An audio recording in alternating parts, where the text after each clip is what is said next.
Your attention, please, ladies and gentlemen. You're watching, yes,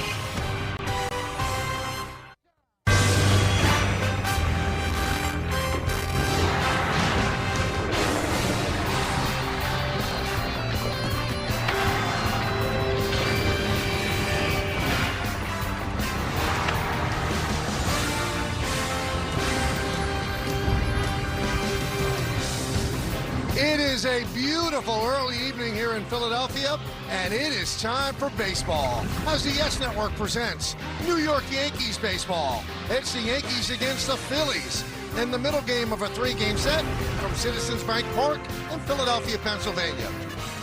Hi, everybody, and welcome to Yankees baseball. Along with Joe Girardi, I'm Michael Kay. Last night, the Yankees started a 10-game road trip, and boy, they started it in fine fashion. They won 1-0. They got great pitching, they got great defense, and a timely home run. It was quite a pitching matchup between Luzardo and Cam, and both of them went 9 up, 9 down the first 3 innings. But in the fourth, Paul Goldschmidt hits his 16th home run off a sinker down in the zone. And you know what, Michael, that was more than enough for Cam and the boys as they finished off the Phillies. He ended up with 12 strikeouts and 7 in the third.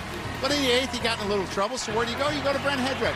He came in and got Schwarber to ground out with 2 outs in the 8th to end that threat. And then in the 9th, Cody Bellinger makes this great catch that Marsh hit to deep left field.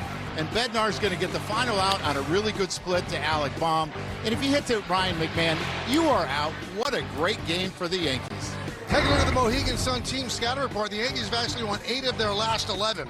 Now, they're not tearing it up offensively, but just enough. They do have 16 home runs, and the pitching has been very, very good. Of late, the pitching has been outstanding. Garrett Cole was strong against the Pirates, followed by Max Fried's comeback outing. And then last night, Cam Schlittler. Well, tonight, can Ryan Weathers live up to that? We'll see next.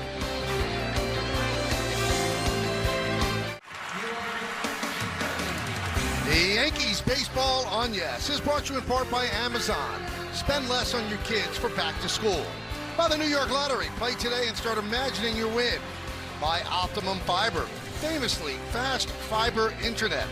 And by Nissan. Hop into a Nissan Rogue and hit the road to adventure. Shop NissanUSA.com. Beautiful view of this great city of Philadelphia. Sellout crowd expected at Citizens Bank Park. And the Phillies have taken the field. Warming up for the Phils, Tim Meza, who is going to be an opener for them. And this is the Yankee lineup they'll send against the Philadelphia pitching. Ahmed Rosario leads off. He plays third. The DH, Ben Rice, bats second. Hitting third, the hero of yesterday's game with the home run, Paul Goldschmidt. Cody Bellinger in left field cleans up. Center fielder Trent Grisham. Jason Dominguez, big throw from right field yesterday. He'll play right field again and bat 6. The bottom of the order, second baseman Jazz Chisholm, Jose Caballero at short, and Austin Wells will catch and he'll bat 9. Well, you see the numbers on Meza. This is his 4th time that he has opened. About 35 pitches is his max. You see the ERA, not bad, giving up a few home runs, but let's check out the Nissan pitcher scouting report on him. Kind of an opening wrinkle. They didn't announce till this afternoon who they were going to start, and it is Meza. It's a good combo. He gets a lot of ground balls, and he doesn't allow hitters to pull him in the air, so there's not a ton of home runs. And remember me, Brian Keller, who was called up today to be the bulk guy, was drafted by the Yankees in 2016 in the 39th round and pitched in the organization from 16 to 21. Let's take a look at the Phillies defense. It's brought to you by your local Tri-State Genesis retailers. And we highlight Trey Turner at shortstop. He's our Car Shield defensive player profile. He has not played well at short at all. Minus 13 defensive runs saved this season at short. Tied for the worst in baseball with Logan O'Hoppe. And let's do it. In Philly, the pitch is high. We're underway. Well, a lot of sinkers for Meza and a lot of sliders, and he likes to work that sinker inside the right-handed hitters. Fouled away by Rosario. Yankees 58-45, and the Phillies 56-48. Phillies have lost their last 3 games, and since the All-Star break, they're 2-5.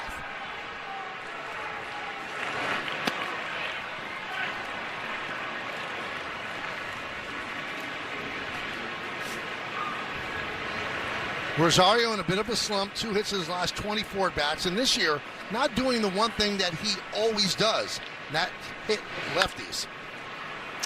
Yeah, and he's killed righties, which is really unusual, Michael. And they kind of have the same thing on the other side. Sosa, who's playing left field, has killed lefties for the Phillies the last 2 years, but not so much this year. The 2-2. Foul back. And they're the numbers that you're talking about, Michael. And you would think over time they should even out, but that has not been the case. As Yogi says, it's getting late early. Swing and a miss. Rosario down on strikes. All right, so the home plate umpire is Chris Conroy, and he is considered neutral. 66 calls have been challenged, 31 overturned, fewer high strikes, more inside strikes. He's the crew chief, and this is his 17th Major League season. The Umpire Scouting Report brought to you by your local Kia dealers. Here's Ben Rice. Ben Rice had an RBI single in the All-Star game, which took place right here at Citizens Bank Park. And he also took part in the Home Run Derby. Grounded to first, backhanded by Harper. He flips to Mesa, 2 away. Yeah, Harper's actually made a pretty decent transition from right field to first base. He was a third baseman and a catcher when he was drafted. In a COVID practice, he begged me to play third base in an inter squad. And I'm thinking, if you get hurt, I'm going to be fired before I even start the season. But he managed to make a couple plays. 2 down, and here's Goldschmidt. He has been in a tremendous slump of late, but he had that big home run against Luzardo yesterday, and that was enough for the Yankees to win the game 1-0. It held up. Fouled away. He had the 0 for 34 that he went through, and then starting to come out of it a little bit. You see what he's done against lefties, and probably when they signed him, that's who he was going to play mostly against. But with the injuries, he's been called into duty more. Fly ball, right field. De La Cruz runs out of room. Take a look at that home run last night. Yeah, this is a sinker down from Luzardo, and he somehow elevates this pitch into the right field seat. You see it's 94 miles an hour, and that was the first base runner either team had, and it was fourth inning. 16th homer of the year, 388th of his career. High fly ball, right field. De La Cruz toward the line, toward the stands, and he makes the play for the final out. A nice play by De La Cruz as the Yankees go down in order. 1, 2, 3. He used up all of the Philadelphia real estate. Little hop and the catch.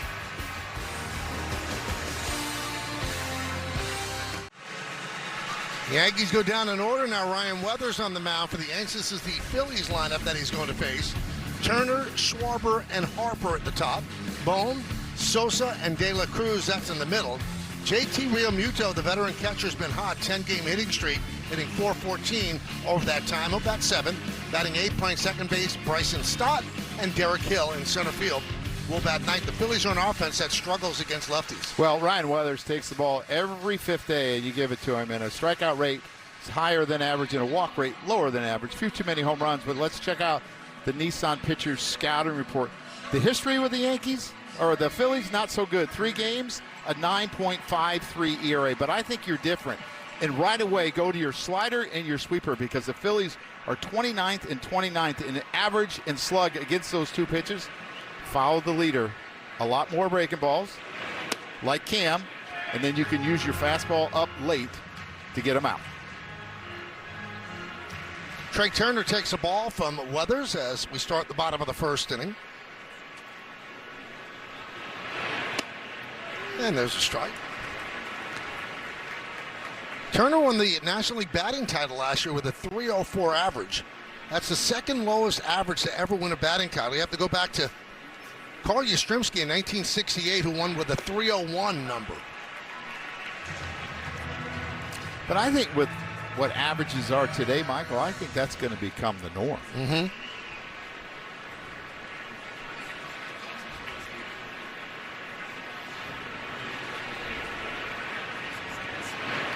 That's why when you consider what Judge did last year, extraordinary, and he really cared about that as well. So he hit all those home runs and still won the batting title with a decent average. Yeah, unbelievable year. I think it'll be a while before we see that again. The 2-2. And that hits Turner on the way by, so he'll take first.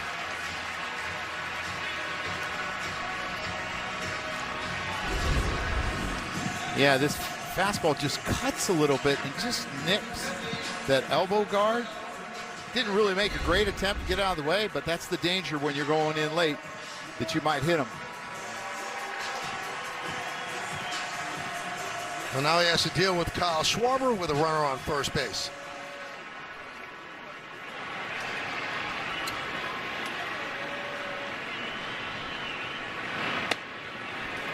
And a strike. You know, that at bat off a head rip last night, it was almost like he was not going to swing at a breaking ball the whole time. And he just looked for fastball, fastball, fastball. And he ended up getting him out with a fastball. But it was, what a graded pitcher's duel against Schwarber. Right side.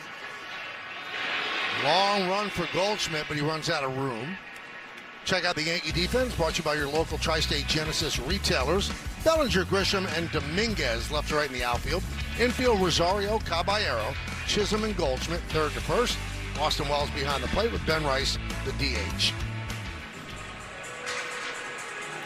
He leads baseball in strikeouts with 154, 35% of the time, but a high walk rate, and he hits a lot of home runs.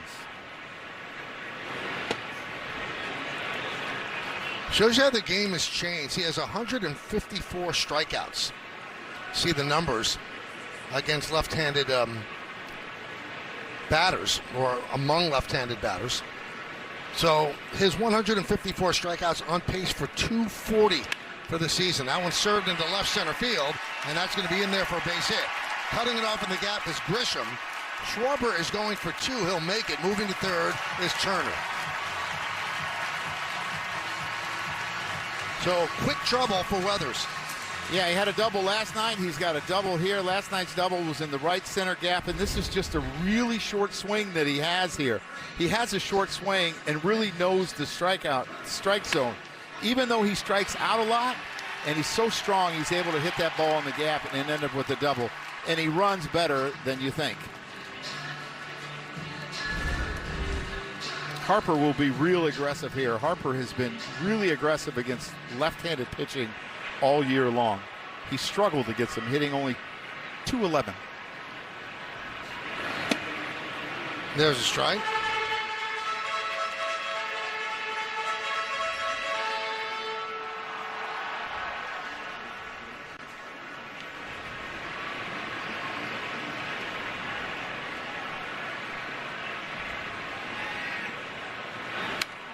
Foul back.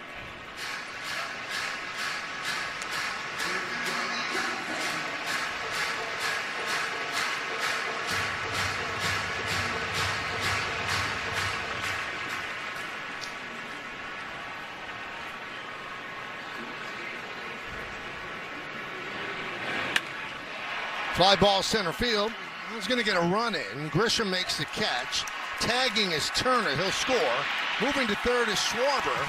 And it's 1-0 Phillies on the Harper sac fly. A lot of times good things happen when you don't strike out, and this is a breaking ball.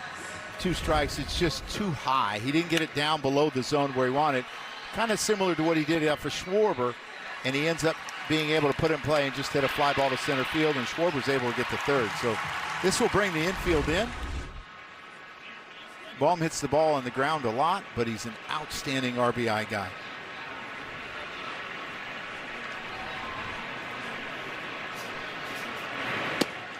Yankees in on the right side all the way, kind of halfway on the left side. And I know you see the numbers there, but he's really been much better the last 50 games. Career, Michael, 306 with runners in scoring position. I always felt he had a great approach because he uses the middle of the field so well. Fouled away.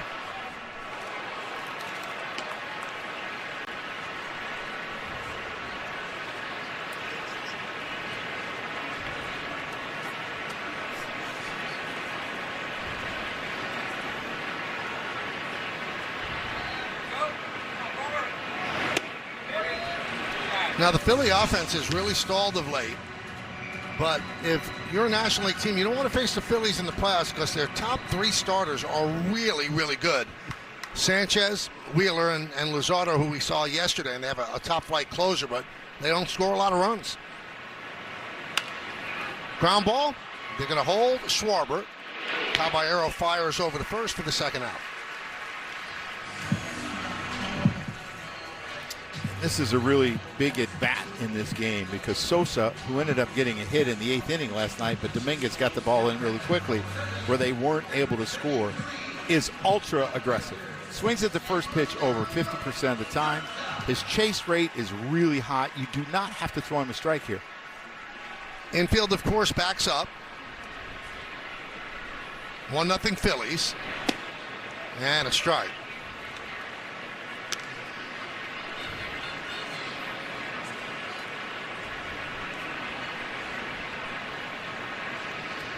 Rosario very deep at third. So you would think with a guy that has this type of speed, Sosa can run. He should be proficient at drag bunting here, especially with a guy that's throwing a ton of breaking balls. Because to me, the softer the pitch is, the easier it is to bunt.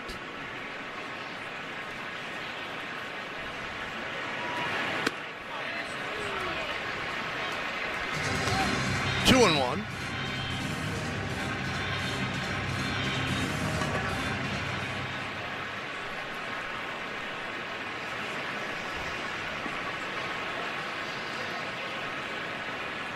Weathers deals. Now 2-2.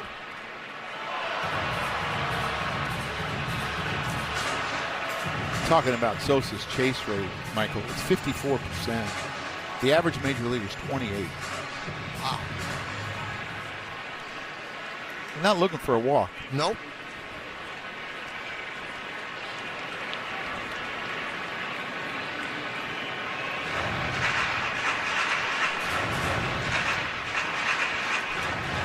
Well, Weathers got 2 strikes on Turner, Schwarber, and Harper. And now he has 2 strikes on Sosa. Swing and a miss. He did chase. And he gives up the 1 run. Hit by pitch, a double, and a sac fly. 1-0 Phillies. We go to the second. The ultimate goal of an MLB fan? Well, sing it all. The MLB Journey to 30 sweepstakes presented by T-Mobile is the ultimate bucket list. Enter now for your chance to win trips to all 30 ballparks. Yes, all 30. Go to MLB.com/journey to 30 sweeps. Bellinger swings at the first pitch and lofts it to shallow left. Coming on is Sosa to make the play. Now, we opened up the show telling you the Yankees won 8 of 11. But they've averaged 4 runs a game during those 11. And in the last 3 games they played, they have only scored in 3 innings. 1 inning in the first game against the Pirates, 1 inning in the second game against the Pirates of the doubleheader, and 1 inning last night. So the offense is not clicking at all. Well, if your pitchers don't give any runs up, you only got to score in 1 inning. That's true. And the Phillies offense has struggled since the All-Star break, too.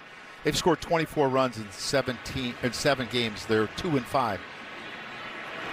The Yankees have scored 17 runs in 7 games, and they're 4-3. That's how good the pitching has been.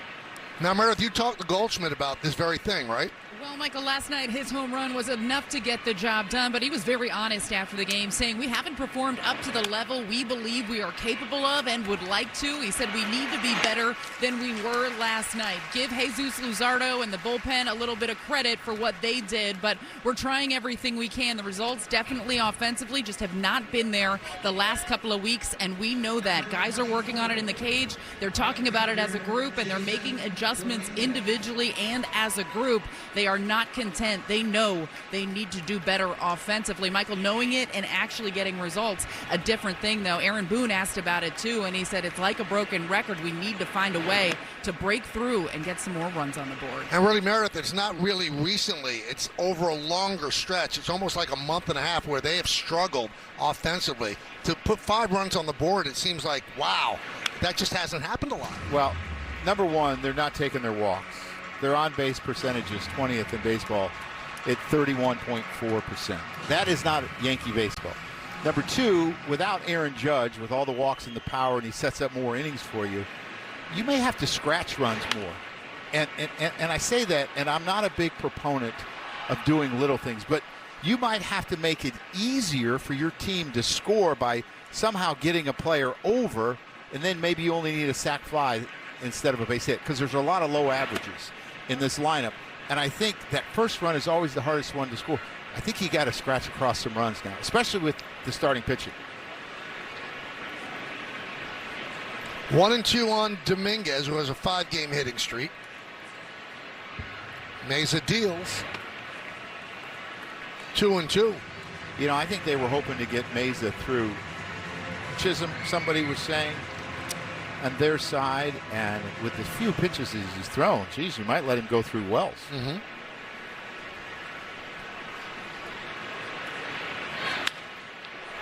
Ripped into right field. De La Cruz is there. And another 3-up, 3-down inning for the Yankees.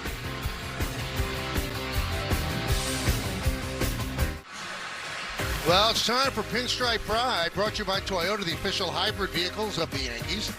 And tonight's picture is of Avalon and Sydney, who enjoyed their time at the stadium last weekend.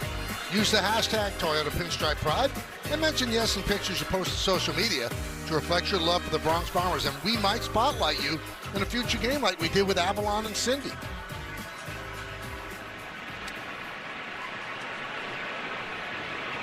Here's Brian De La Cruz to start off the bottom of the second inning against Ryan Weathers. Last 3 Yankee starters, 1.40 ERA, and we mentioned them in the open. Cole, Fried, and Schlittler was just amazing last night.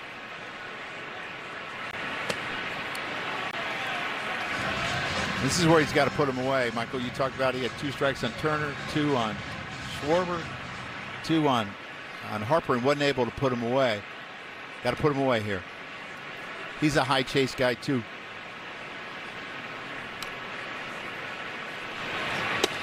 And he chased De La Cruz down on strikes.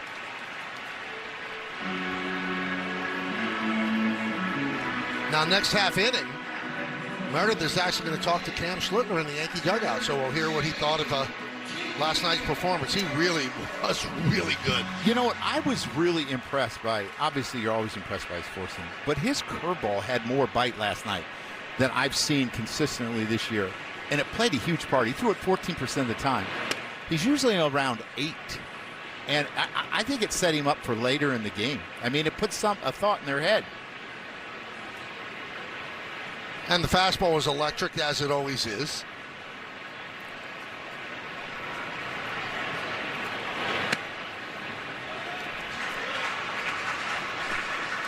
Been an unusual year for the Phillies. They started off 9-19. They were actually 9-9, and then they went on a 10-game losing streak, which eventually cost their manager Rob Thompson his job.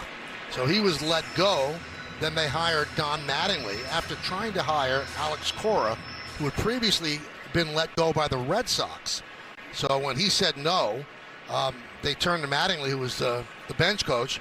And since Mattingly took over, 47-29, the Phillies have gone. And right now, because they're in a little bit of a slide, they're 5.5 games behind Atlanta, but they couldn't even see Atlanta when Donnie took over. I think they were 10 in the loss column. I think they got it as low as 2 or 3.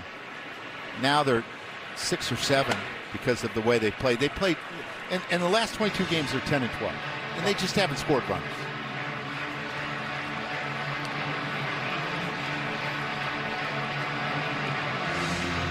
But in that 10-game losing streak, they were playing Atlanta and the Cubs were filthy hot as well.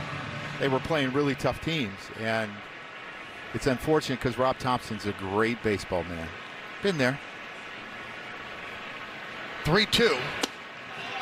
And Realmuto walks. Well, we were talking about Cam. Let's take a look at the Optimum Fiber famously fast replay.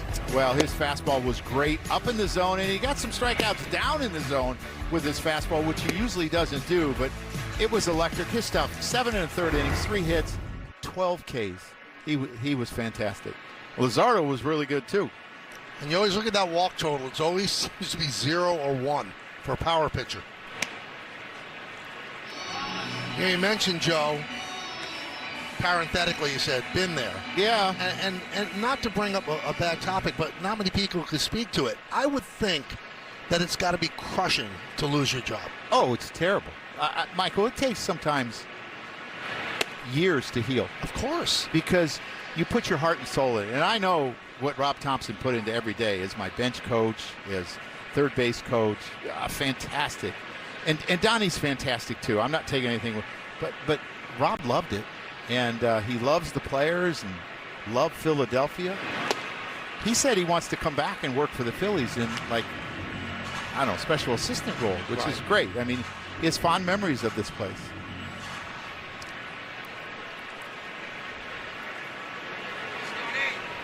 And there's Dave Dombrowski, the man who runs baseball operations here for the Phillies.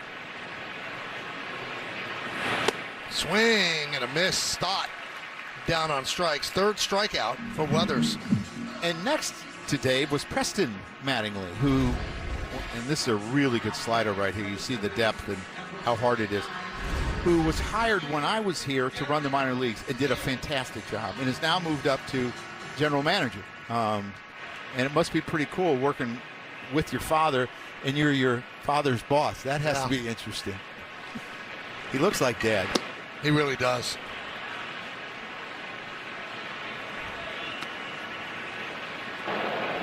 Previous pitch was called the ball, catcher's challenger. All right, so the Yankees are going to challenge the ABS Challenge presented by T-Mobile.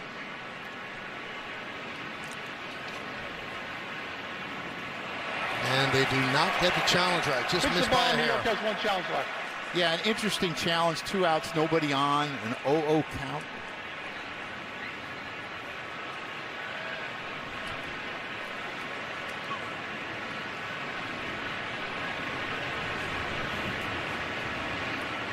One-0.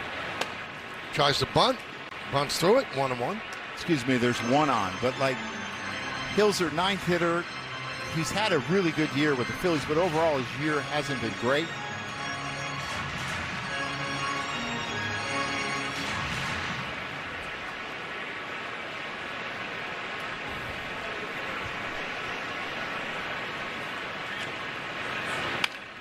Grounded. Third base. Rosario goes the short way, gets the force, and that will do it. Phillies strand one. We're going to go to the third. It's 1-0 Philadelphia. Welcome back. First time All-Star Cam Schlittler did not pitch in the All-Star game here in Philadelphia a week and a half ago, but boy, did you look like a star last night. Cam, 7 1/3 scoreless, 12 strikeouts along the way. What stood out to you about your stuff when you look back on that outing? Again, like, not too many first pitch strikes, but just being able to get ahead and you know, get some quick outs there and be able to put them away. We got a great lineup, and the defense was great behind me as well. Now, I know the starting staff is an incredibly tight-knit group. You have Max Fried over there right now trying to hit you with seeds. How much fun do you guys have when you guys are throwing it the way you're throwing it the last couple of outings? Yeah, again, I think the relationships in the clubhouse have been amazing this year. You know, it was great last year when I got up here. I think we're a very close-knit group, and you know, to see Jason behind us, you know, we have a lot of fun with that. When you get back to last night's outing, you mentioned the curveball. Did you feel like that had a little bit more bite last night than it typically does? Yeah, I think I like the bite that I had against LA. I think I was able to use it yesterday to my advantage as well early in counts, and again, I think that helped set up the four-seam and the cutter and the two-seam as well. When you talk about that four-seamer, we saw you use it up in the zone. We also saw you use the bottom half of the zone as well. How much was that part of the game plan going into last night? Yeah, again, it's good. I think you got to readjust them a little bit, like being able to play both sides of the plate, you know, up and down and, you know, east-west. And again, I feel like I did a good job executing that. Jason, you got anything for Cam here? No, he's right. Nothing yet. Hey, Cam, you know, you seem like not only are you incredibly aggressive and effective when you're out there on the mound, defense loves playing behind you, but it's almost like you're pitching with a chip on your shoulder a lot of times. Where does that added motivation come from every outing? I don't know. I feel like that's shifted. I think last year it was kind of easy, kind of being that underdog a little bit, just kind of getting up here, not really being known. And I think that's just shifted to going out there and, trying to pick this team up and put us in position to win. So just try to play with that, that confidence and attitude level. Obviously, this place is a great environment to play in, so it makes it a little bit easier. How excited do you get about the prospect of Max Fried in that rotation, Garrett Cole in the rotation the rest of the way? Hey, he's amazing. Again, like beginning of the season, it was Max and then me, and I feel like we were able to really play off each other. I feel like we were able to build that connection, on the mound and in between starts. Obviously with Garrett back too, I've been able to, see that side of him, and it's good to just kind of have all three, in there. And again, waiting for Carlos to get back too. But I feel like we can really feed off each other and, take into account each other's outings and build off that. What's the biggest thing you've learned as you're navigating through this year so far, coming off of last season? Yeah, again, I think there's a lot of up and downs, right? I've had some tough ones. We've had some tough ones. It's a long season, so just got to keep our head up and keep competing. Cam, thanks for the time. Appreciate it. Thank you. I appreciate it. Send it back to you, Michael.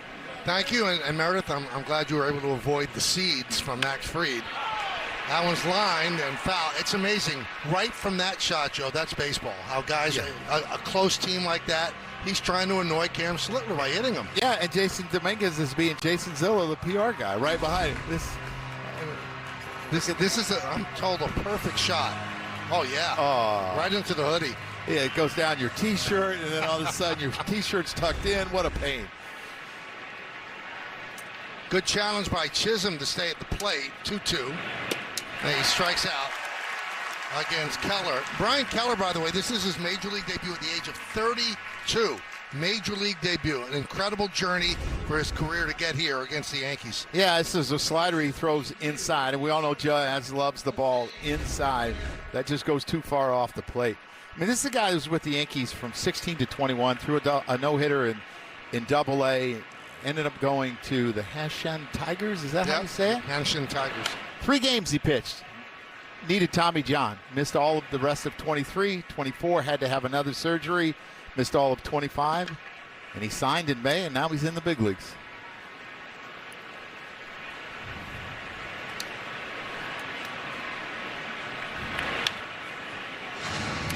This is a guy the Yankees need to get going. He's been struggling in his last 11 games, and we know the chaos that he creates when he's on the base. And guys like this that can really run and steal bases, it's easier to score runs, and it's important they get him going again.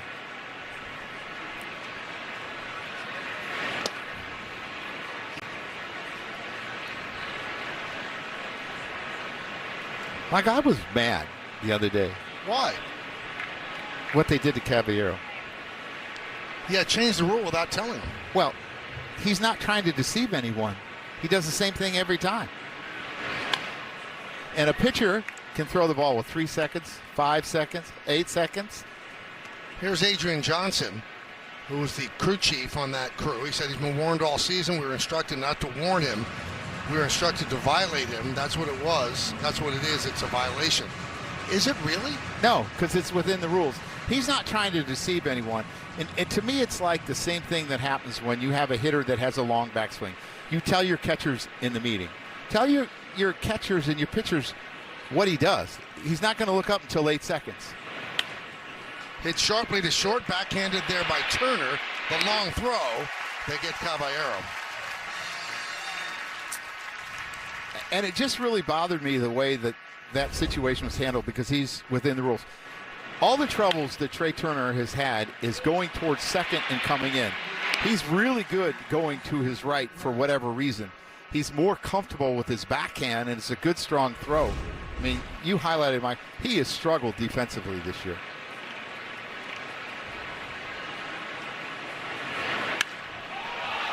Wells hits one deep to left center field. That ball is gone. See ya. A long drive the other way, and the game is tied at 1.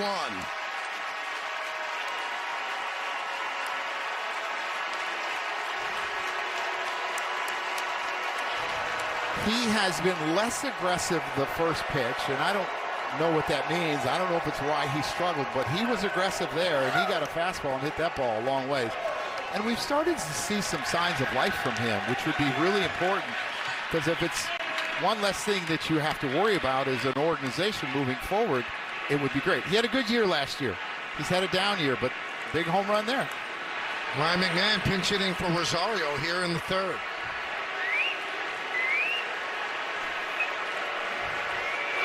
Not that long a ride from New York City, and a lot of Yankee fans cheering this swing. Yeah, it's a beautiful swing. It's up, middle away, and he doesn't try to pull it. He drives it the other way. You see him get into his legs, hit off a stiff front leg, home run. Popped up, shallow center field. Hill is there to make the play, and that'll do it. But Austin Wells, with his 7th home run of the year, has tied the game at 1.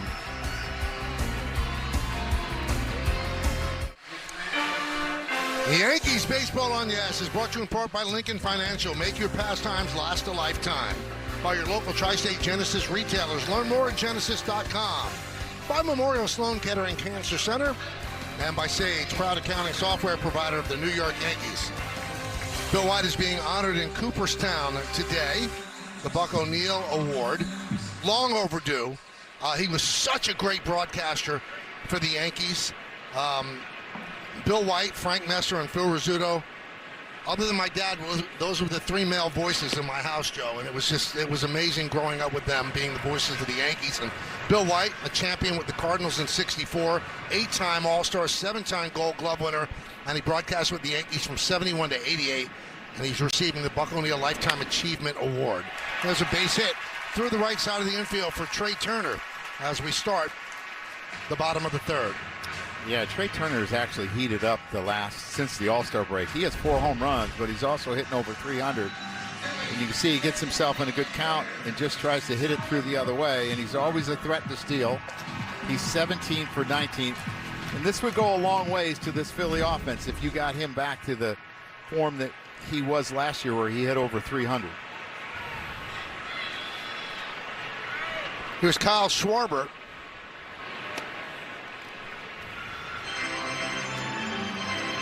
So Schwarber has 33 home runs, and Ryan McMahon has taken over at third.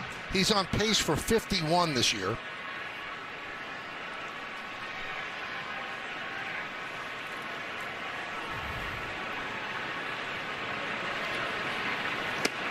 So, Joe, I was a little surprised when I saw the stat. This is his 5th season with the Phillies. He just signed a new free agent contract, and he has 220 home runs. The most any player has hit in his first 5 years with the team. Babe Ruth with 235, and you would think that Schwarber's going to beat that easily as he lines that single to right field. So he's 2 for 2. Yeah, and the thing that he's doing this year is he's crushing lefties. I mean, he has a higher OPS against lefties than he does righty. He has 12 home runs in probably a third of the at-bats. You see him stay on this breaking ball. And you could see, Michael, he does not overswing, even though he strikes out. He's really short to the ball, but he has incredible bat speed, and everything's loud off his bat. It's just what he does. And he walks a lot. He has a good eye. I don't know if there's an equation, Joe, but let me ask you, maybe you have one in your mind. We told you earlier, he's on pace to strike out 240 times, which would be a new big league record. Grounded up the middle. They get 1 on to first. It's a double play. Nice play by Caballero as Turner moves to third. Yeah, all those. And you know, Joe, what happens when the Yankees turn 2. Of course I do, Michael. It's the Powerball double play. Double your play with Powerball double play for just $1 more. Try it today, New York Lottery. Can you imagine? You know, he threw him all those breaking balls the first at bat, and he got him with the sinker in, and he jammed him. I'm sure he was looking for the breaking ball. If he was, he would have been right on time, but pulled the okey-doke and threw him that sinker. Anyway, the question is there too many home runs, or is there too many strikeouts, or the 51 home runs erase the 240? I think it erases, because here's the other thing that he does. He walks. So he does get on base as well as all the home runs, and he drives in close to 100 runs every year. He's really productive. And the game has changed. And the thing is, the strikeout's only 1 out. Sometimes you hit it and it's 2 outs. Right. Mark Reynolds holds the record right now with 223 strikeouts in 2009. Well, he could hit a ball a long ways. Ooh. The 0-2. 1-2. It's a 1-1 game. Last night was the 24th game that the Phillies have played where they scored 1 or no runs in the game. And that's tied with the A's for the most in Major League Baseball. Tells you how much the offense is struggling. 1-2. 2-2. The A's, that's such a great hitter's ballpark, so a lot of those have to come on the road. Well, this is a guy that has gotten going. Turner has gotten going, and against the right-handed production in their lineup has been really poor this year.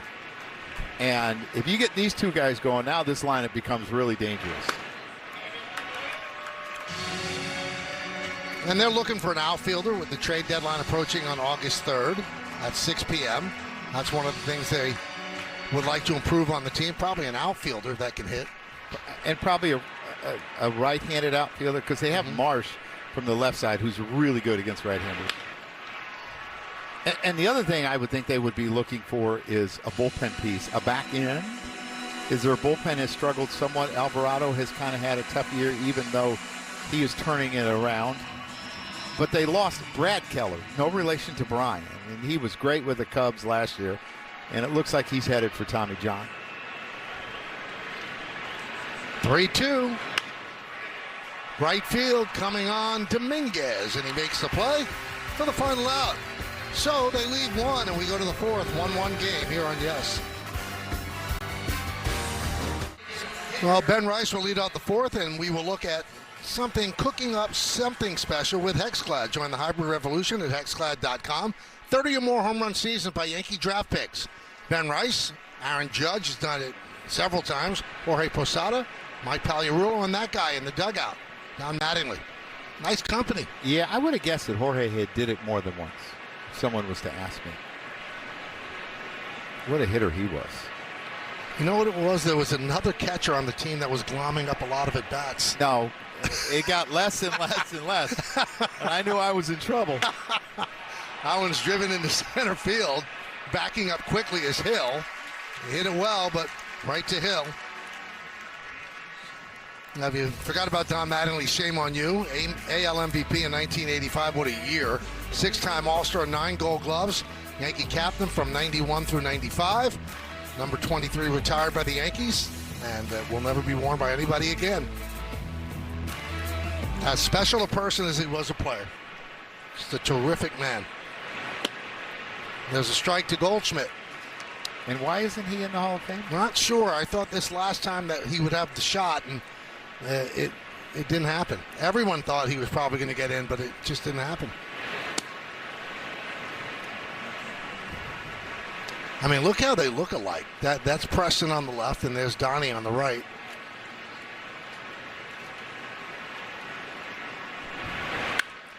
There's a base hit through the right side for Goldschmidt. You know, Michael, we just showed that picture, and I want to ask you a question. Can you imagine having to have your son or your daughter as your boss? I can imagine my daughter. I mean, they She's like the boss they now. like to do it now as they're growing up, but It's a different dynamic. yeah. But I know that whatever they would tell me to do would be from a good place, and they wouldn't do anything to hurt me, I don't think.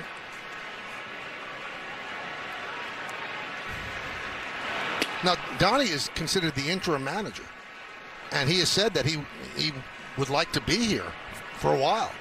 And, you know, a lot of people around baseball think he's got to win the World Series to be here. So that'll be an awfully tough thing for Preston, because I guess it would be Dave Dombrowski calling the shot since he's the president of baseball operations. And it was no secret that when Robbie was let go, Dave Dombrowski, who has a relationship from Boston with Alex Cora, asked him to be here. Yeah, you see the check swing on Bellinger on that cutter in. It looks like it's been pretty effective. But you're right. I mean, and if that's what it takes to get a manager's job, I mean, It's tough. He's done a great job. It's not easy to win a World Series today because of all the rounds that you have to go through. Right. It's just really, really tough. And only one manager wins it each year. One.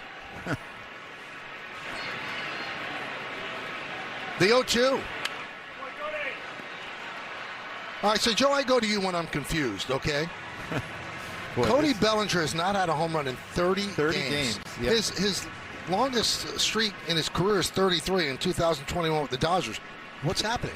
Well, he's not a guy that particularly has a hard hit rate, a high hard hit rate, and a high average exit velocity. Mm-hmm. He's a guy that puts the ball in the play and finds his way to get hits, and he's not pulling the ball as much in the air as he did last year, and I think that's why.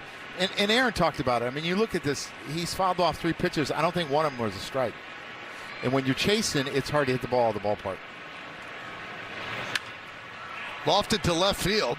Sosa will make the play.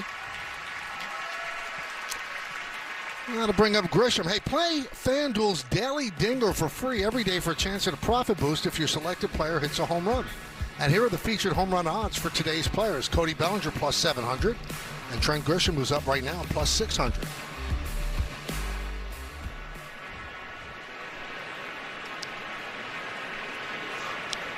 So Brian Keller, 32 years old, Major League debut happening right now.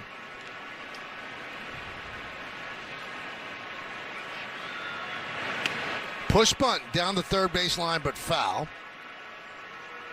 So he was a 39th round draft pick of the Yankees in 2016. That round doesn't exist anymore. No. And he spent 5 seasons in the Yankee organization, 2 arm surgeries, so he's out from 23 to 26. And talk about stick-to-itiveness to stay and keep trying. Yeah, this must be such a huge thrill. You know who he played college ball with? Who's that? Dalton Varsho. Wow. Pretty good team. Wisconsin, Milwaukee. The 0-1. Ripped down the right field line. Hooks foul. Well, Brian and his wife Jennifer were having conversations about his post-baseball life. But he said that, quote, that definitely made me uncomfortable because I wanted this so bad. A chance of playing the big leagues. I was not ready to give that up. And he found a chance here in Philadelphia because their 4th and 5th starters have really struggled. Really, their 5th has been rotating. And they've had a number of guys that have tried to fit the bill. And the one thing about being 32 and everything he's been through is it seems like he has a pretty good idea of what his mechanics are, and he's throwing strikes. And if you throw strikes, you got a chance.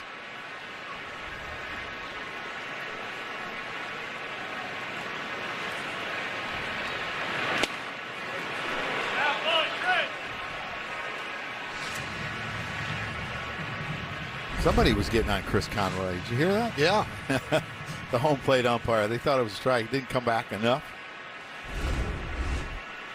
You could probably try to tunnel that cutter inside off of that pitch right there, Michael. Right field. De La Cruz will put it away. And that'll do it in the 4th as the Yankees strand 1. We go to the bottom of the 4th of a 1-1 game. A lot of Yankee fans have headed south to watch this one here at Citizens Bank, and it's a 1-1 game, bottom of the 4th, and we go to tonight's injury report, brought to you by Montefiore Einstein, the official hospital of the New York Yankees. Carlos Rodon threw 2 upside session today, and he's on the IL since July 7th, left elbow inflammation. And Michael, I actually spoke to pitching coach Matt Blake about that. He was out there when Rodon was throwing. He told me it was 35 pitches, threw all of his pitches, all went well in that one. He's expected to throw a live session sometime next week. Clark Schmidt will throw a live session tomorrow. And that's going to be a challenge. ABS presented by T-Mobile. And the call overturned. So from 0-1 it goes to 1-0.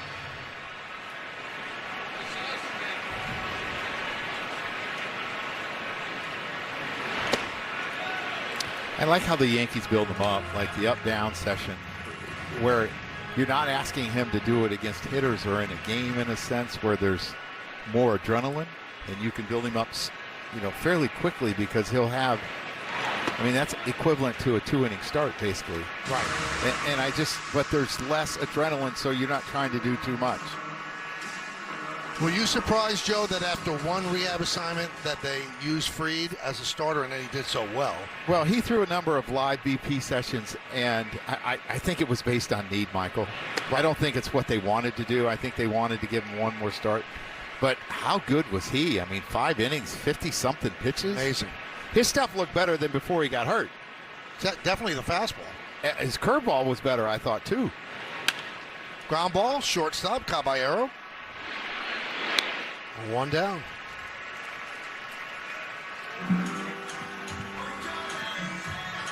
But we talked about the troubles that the Phillies have had with their right-handed hitters, the lowest on-base percentage of any group of right-handed hitters on a team.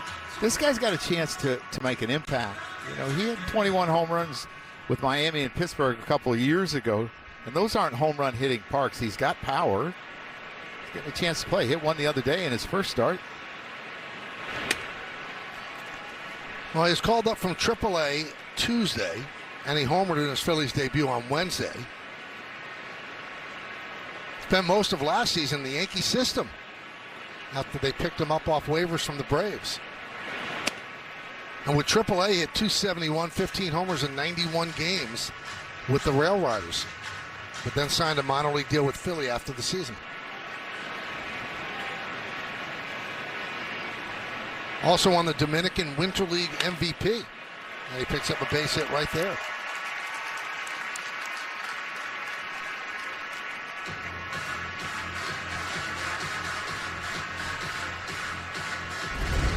And those guys that know they have to fight for jobs, and this is a split that he leaves up. He wants to get that lower than that. His split changeup, he leaves it up. You can see it, it's thigh high, and that's dangerous. He's probably lucky it was only a single. But they play, so they're ready when they go to spring training so they can make an impression on a manager saying, I'm here, I'm in the organization. If I don't make the team, here I am. There's JT Realmuto. Now, JT caught a break. It looked like the Phillies had a deal with Bo Bichette, long-term deal. And then the Mets swooped in when they lost Kyle Tucker, and they signed Bo Bichette, and that left money available where they were unsure if they were going to give a 35-year-old catcher a 3-year deal, and they did. And he's been hitting well of late, continues to hit. Bellinger backs up, makes the play on the backhand, and fires into Caballero, holding De La Cruz to second. Yeah, JT's been swinging the bat really well. You know, 11 days ago he was hitting like 199, and he's been really, really hot. He gets a ball up in the zone, and you either got to be below the zone on this team or above the zone. And when you're in the middle of that zone, the team is extremely dangerous because there's a lot of power here.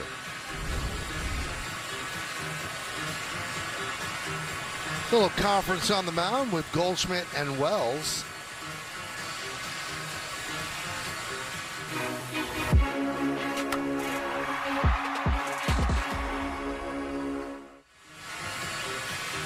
When you were a catcher, Joe, and you were having a conference with a pitcher and an infielder wandered in, did you welcome it or did you say, get out of here? No, because the infielder might have something, you know, telling you be careful, you know, watch the coach, they might be, or relaying signs, or the guy at second or the first. I mean, they had information, or they might have played with that hitter knowing him, the tendencies of that hitter. So Bryson Stott, first and second, one man out.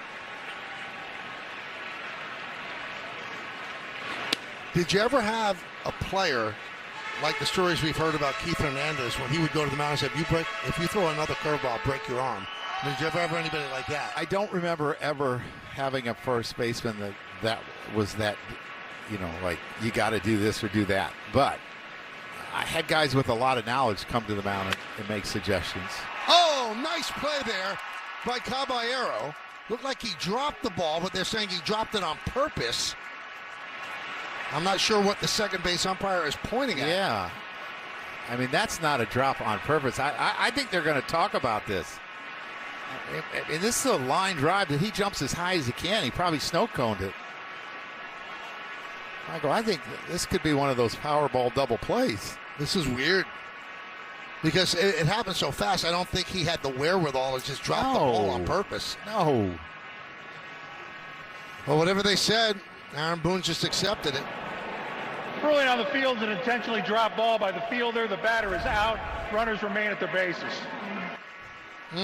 I mean, that's a horrible call. That's an umpire that's getting involved. That you should not be involved in that call. I mean, I've seen balls intentionally dropped. That was not intentionally dropped. Caballero's got a smile, but he's also shaking his head in disbelief. Cabby, they're picking on you again. And he was smart enough that after he dropped it, he tagged the runner at second, and then he was going to throw to first for the double play. And he didn't have to because he tagged the runner at second, then he stepped on second. That would have been a double play. I mean, he never has this. There's no ball. way that he dropped that on purpose. No way. Did it hit the ground, though? I believe it did, yeah. Yeah. I believe it did. And it bounced straight up to his hand.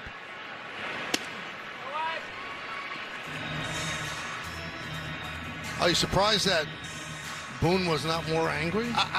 There's been a couple of situations I credit him with how calm he stayed, because I know there's 2 games I wouldn't have stayed in. The one was the other day with Caballero, and then it would have been with this one. I would have been yelling. And he just went way past me, right, in being thrown out. Yep. And I thank him for that. But I would have caught 2 more. I would have been out 2 more.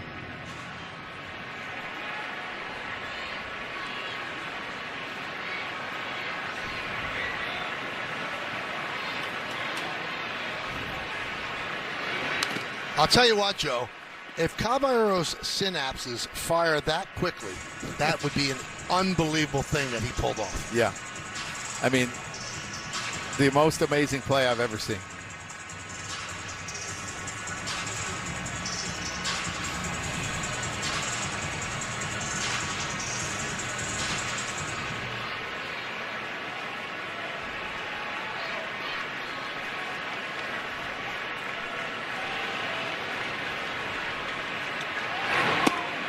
Strike 3. And that's going to be challenged by Derek Hill. Previous pitch is called the strike. The batter's challenging. ABS challenge by T-Mobile. And he got it wrong. Pitch to the strike. Batter is out. Philadelphia has 1 challenge left. So 2 hits, 2 men left. We go to the 5th.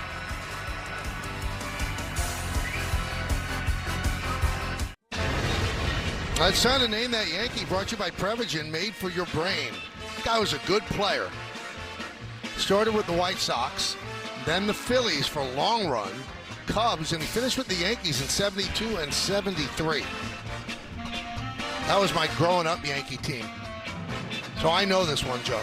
You do? I do know this one. Yeah, I'm going to have to look at that one a little closer. Dominguez jumps on the first pitch and lofts it to right center field. Hill drifts over it. Now he makes the play. A lot of one-pitch at-bats for the Yankees in this game. Yeah, they've been really aggressive tonight. I mean, between innings, Caballero was talking about that play, and you could see McMahon's going, there's no way you did that. no. And here's my other question, right? Anything in front of the infielders is not reviewable, right? Right. He caught that behind him, if he caught it. Is that not reviewable? I think the ball was behind him. Is it behind him, or does it have to be on the grass? Yeah. I think it's... See, this ball's behind his head when he catches it. Ball, yeah. There is no... listen, can't be certain of anything in life. I just don't think there's any way he did that on purpose. No, and here's the other thing that you say, well, he ended up getting the next hitter out. But now you got to face Turner, Schwarber, and Harper in the same inning, and you possibly didn't have to do that. Driven down the right field line.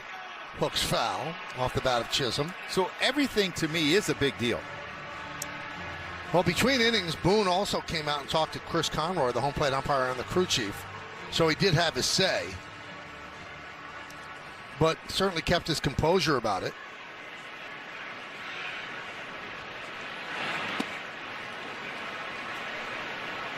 Quick hands there by Jazz Chisholm. Quicker than Caballeros.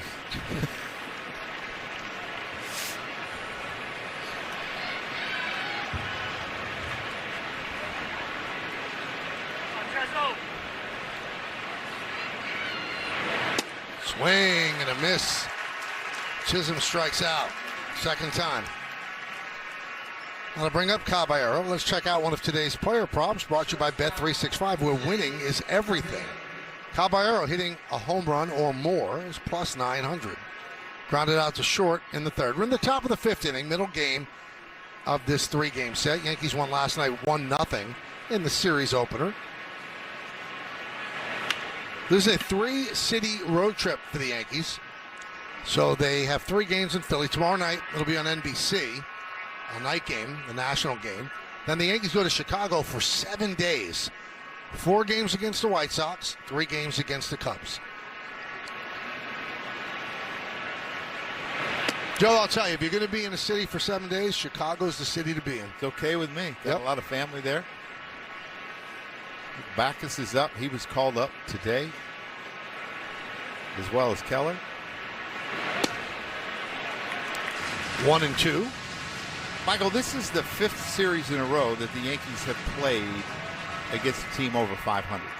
They're 8-5 in those games, and it's going to continue in Chicago, and they could be up to 9 or 10 teams in a row. Caballero strikes out. Yankees go down in order. We're halfway through. It's 1-1. Well, this August, Hexclad presents Season 3 of Yes's Emmy-winning animated series, Bronx Buds. Get ready for all new adventures around the city and meet some new friends along the way. First episode of Hexclad presents Bronx Buds drops August 8th, exclusively on the Gotham Sports app. Are you in the first episode? I was in an episode last year. I'm sure you got some kind of award with your great acting. No, but the thing was, it kind of broke them because so much ink to draw my head. That, it's a big budget. Here's Trey Turner. Hit sharply, foul. Joe, I misspoke. I said this is the first or the second game of a 3-city road trip. And a friend of mine just texted me, said, it's a 2-city road trip. It's 3 teams. 3 teams, yeah. I didn't catch that. I knew what you meant.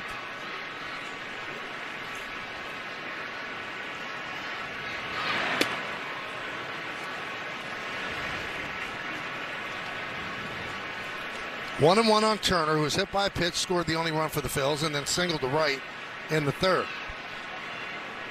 Top of the order for the Phillies, Turner, Schwarber, and Harper.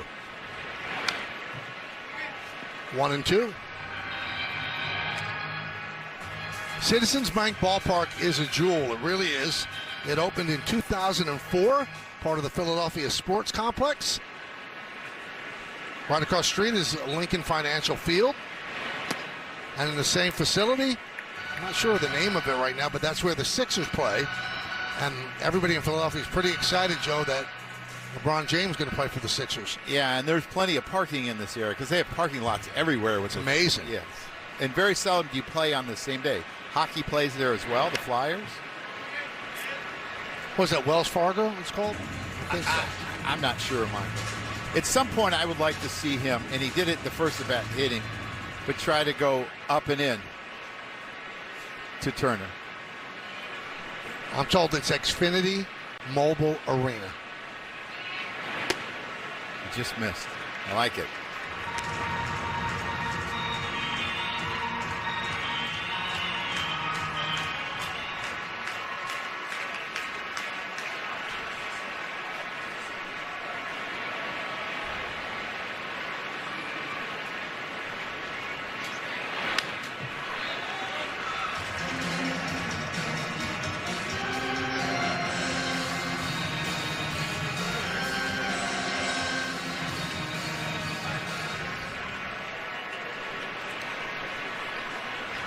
So 3-2 on Turner. Just got a piece to stay alive.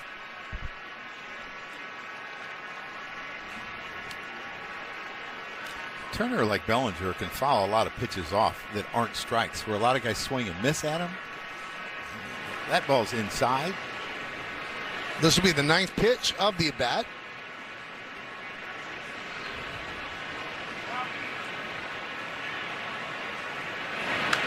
Another foul ball. And he makes an adjustment with 2 strikes. He gets rid of his leg kick and just gets his foot down right away. It's something that Kevin Long talked to him about when he was in Washington with him.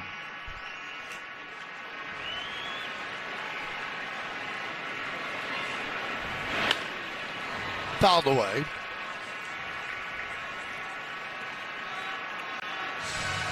And the reason you've seen him throw him so many breaking balls is he really struggles on breaking balls off of lefties.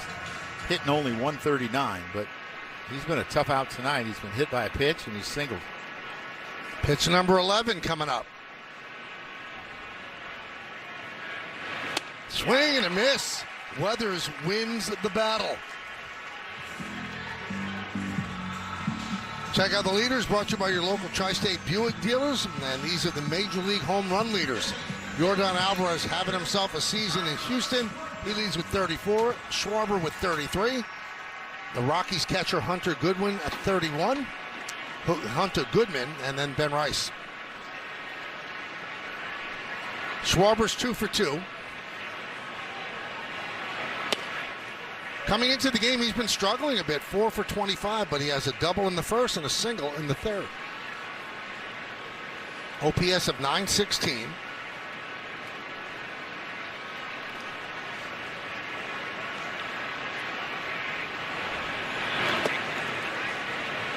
You know, you think about Goodman, 31 home runs, you said? Mm-hmm. Dylan Dingler's got a ton.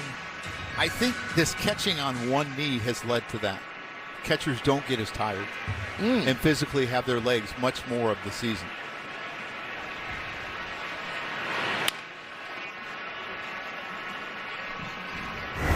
Let's see the exit velocity presented by Spectrum of all of Schwarber's home runs. So the average exit velocity, 106.6. Average distance is 403. That's a lot of lines. 33 of them. I don't think there's an inside the Parker there.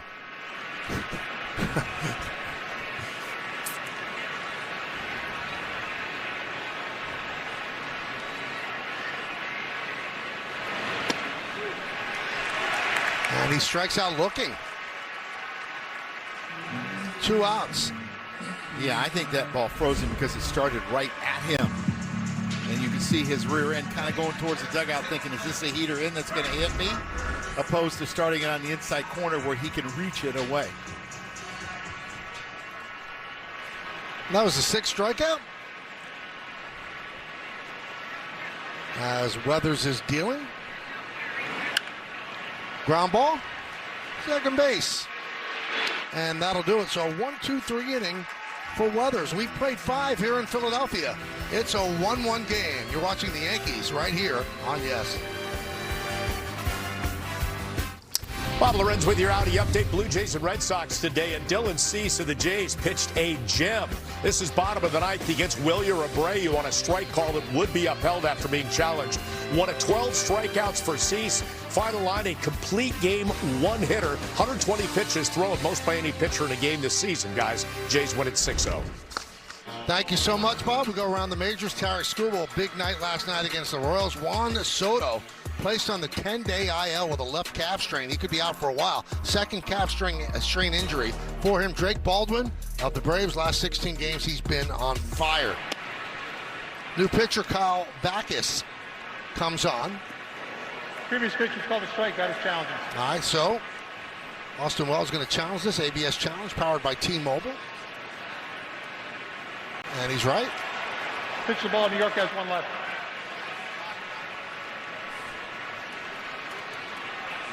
Now you might see the numbers on Backus, the Phillies logo on the cap. It's not the usual script P, and the Yankee logo. It's not the usual interlocking NY. These are throwback hats for the All-Star for the Hall of Fame weekend. And sometime in their history, the Yankees had a little bit of a wider Y, and those are the hats they're wearing this weekend. And the Phillies, obviously, this is what they wore before they went to the script P. See how different that looks than the usual Yankee logo. So let me ask you a question. Did you notice that? I noticed it yesterday watching the game. Wow. And I did not know that they were doing the throwback hats. So I actually put it out there on X. I said, am I crazy or are these hats different? And everybody said, well, it's throwback hats. But I am crazy. Now, I noticed the Phillies being really different. You didn't notice the Yankee Y is wider at the top? Yeah, I guess, but it doesn't seem as different Drastic. than the... Right, yeah. right.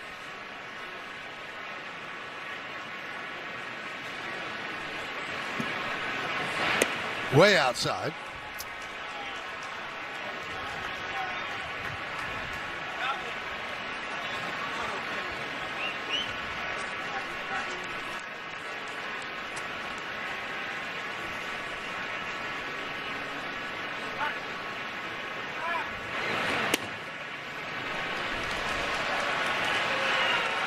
Six in a row, Michael. He only walked 2 in 15 in the third inning, so walks have not been a problem so far this year.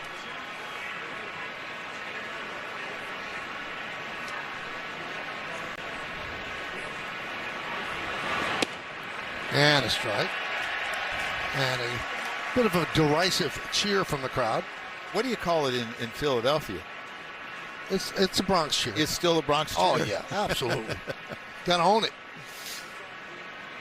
How about a double down the right field corner, Michael? Hook one of these sinkers that he's throwing.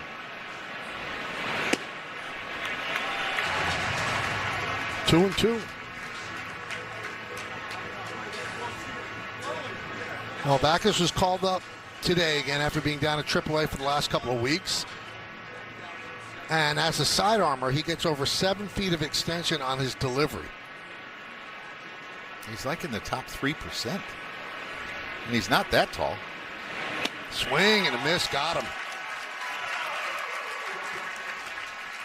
And this was the time that Mattingly wanted to bring in a lefty to face Wells, McMahon, and Rice.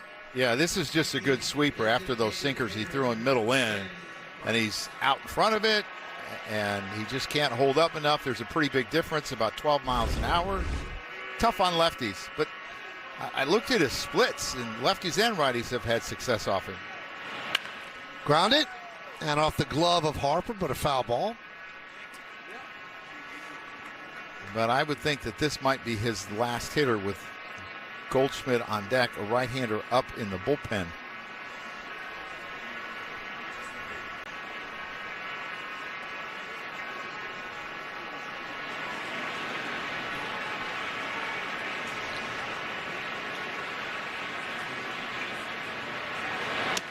Did you like the bullpen game, or do you just do it out of necessity? I loved it. You did? Oh, yeah. Because you can really manage. Yeah, the strategy was so much fun.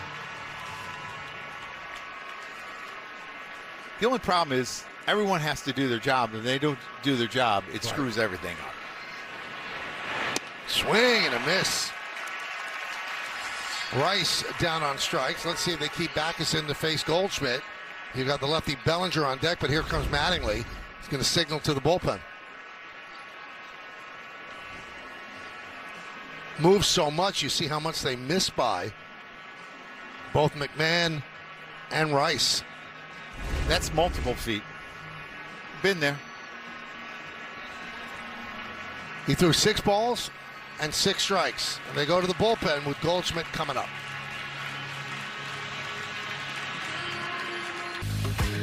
Join the Yankees on Saturday, August 8th, as they celebrate their 78th Old Timers Day, presented by Fresh Direct. Arrive early and see your favorite Yankee legends put on the pinstripes and take the field again. Tickets are going fast, so get your tickets today at Yankees.com. Seth Johnson comes on to face Goldschmidt.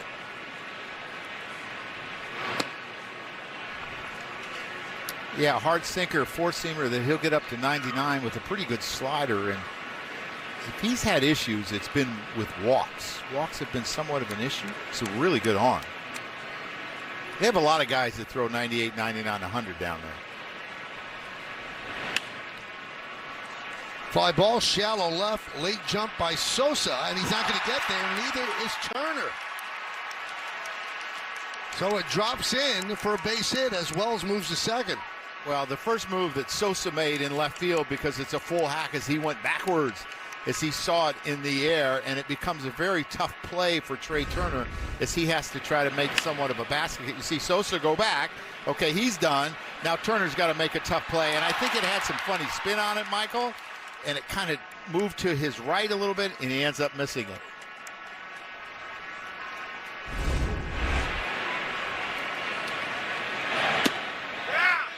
Checked his swing, but they say he went around. And I think that's what Aaron was talking about in his struggle. You see the defensive run saved, how poor they are. Bellinger in his struggles is he's chasing too much.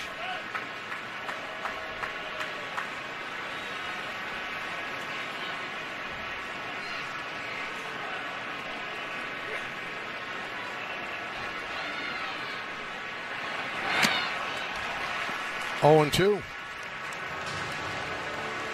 You look at the outfield arms. Derek Hill's got a pretty good arm out there, and so does De La Cruz in right.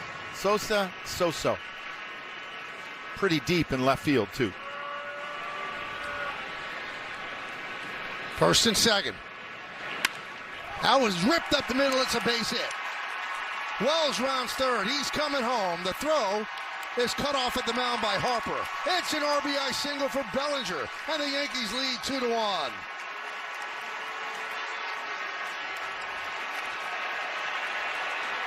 Well, he finally got that four-seamer down enough that Cody could handle it. The other two were too high for him to hit. Well, this one's a strike, and it's waist high. And what's he do?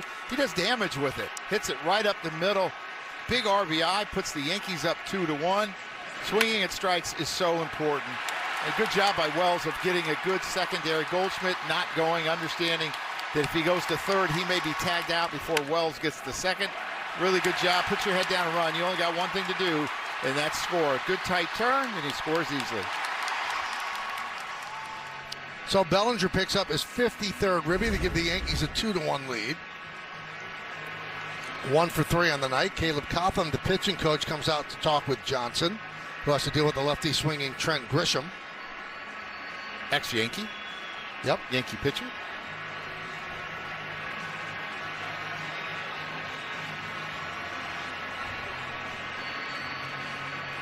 Grisham's 0 for 2. So Goldschmidt at second, Bellinger's at first. 2 men out. Yankees have a run in. It's 2-1 New York.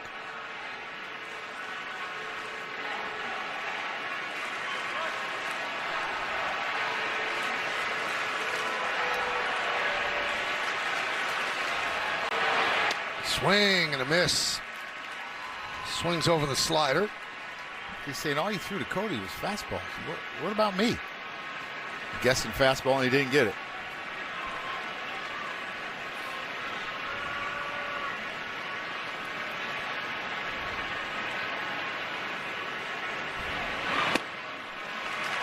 Time he got the fastball at 97 miles an hour. Swings over the top of that.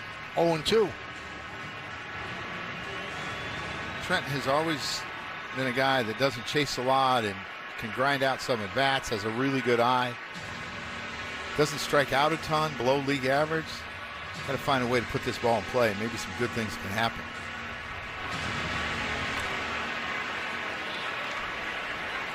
Runners lead. 0-2 count on the Yankee center fielder, batting 5th in the order.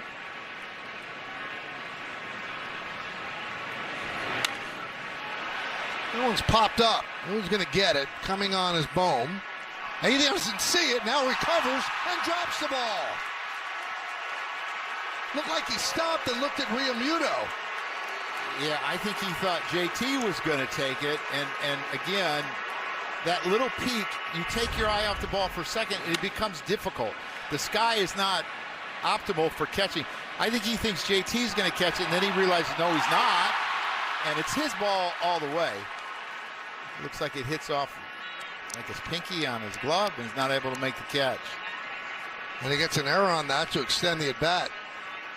And Realmuto's looking at him, well, you thought I was going to get that? It's 45 feet up the line. His 7th error of the season.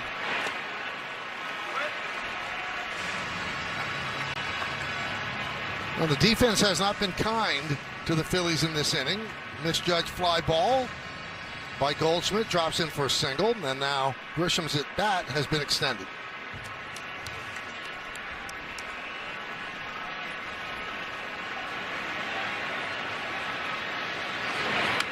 Foul back. You know, a lot of times in games, Michael, defense doesn't show up.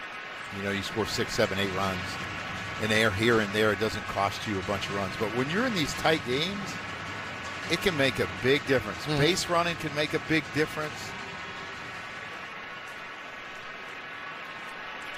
Well, Johnson's thrown 8 pitches, 7 strikes.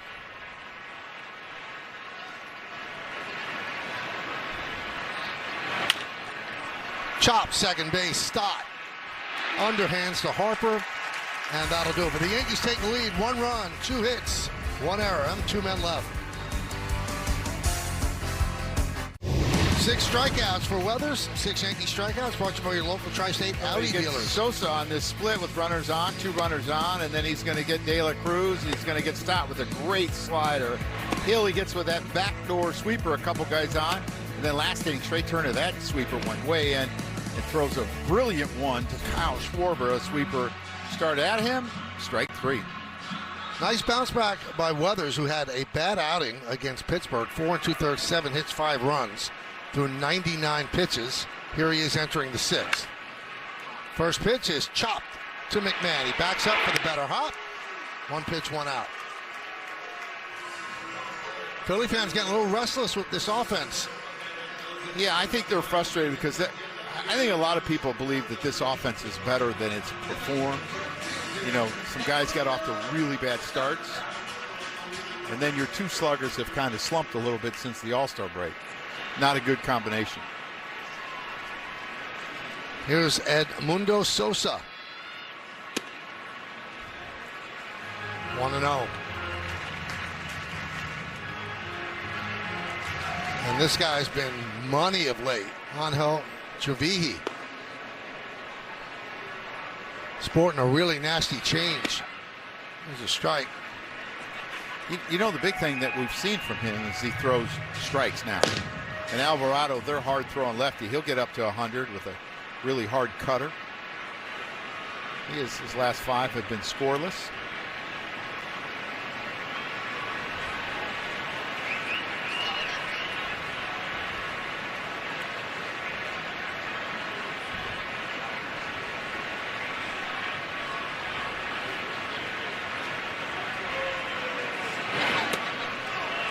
One and 2.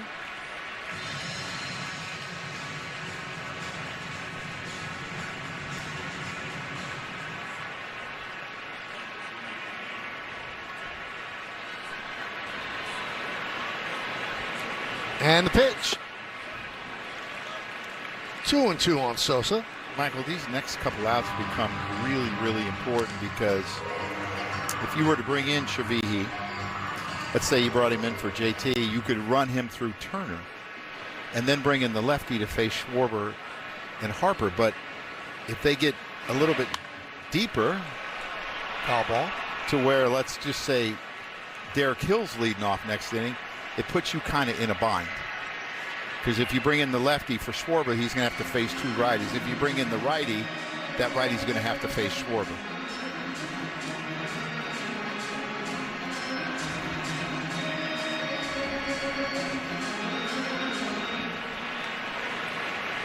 Sosa 0 for 2, 2-2 count.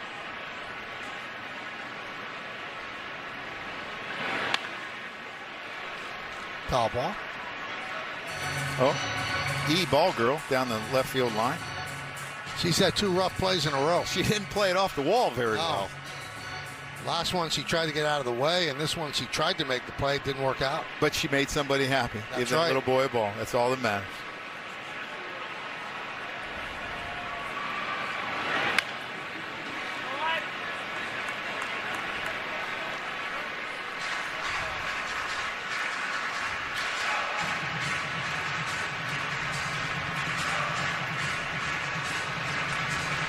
Sosa struck out in the first, grounded to short in the 4th.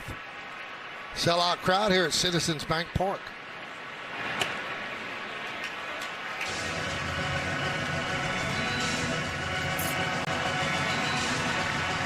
This will be the 9th pitch coming up to Sosa.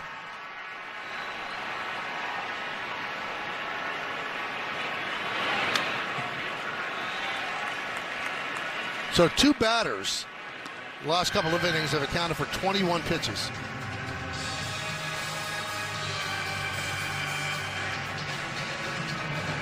Well, he's getting near the end as he's up around 92, so these are some big pitches. Swing and a miss, got him on the change. 7th strikeout for Weathers. Yeah, an outstanding 3-2 pitch. You see the little run away that he runs out of bat. If it runs in, he's got enough bats. Sometimes his split change will cut. That one had run and sink away, and he ran out of bat. Here's De La Cruz, singled in the fourth, struck out in the second. Did he go? Yes, he did, said Ben May. Ball almost hit him in the back leg.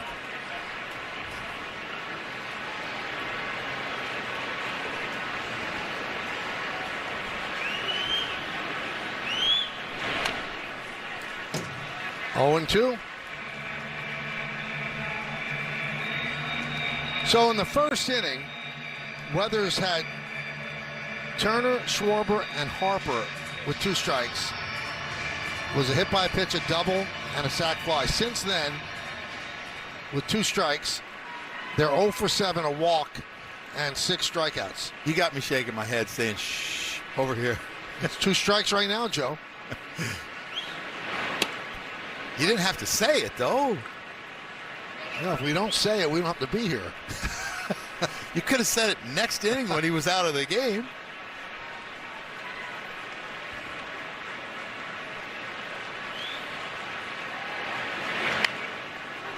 Tap slowly, and he misses the bag. De La Cruz beat it out. Slow developing play, and it just looked awkward from the beginning.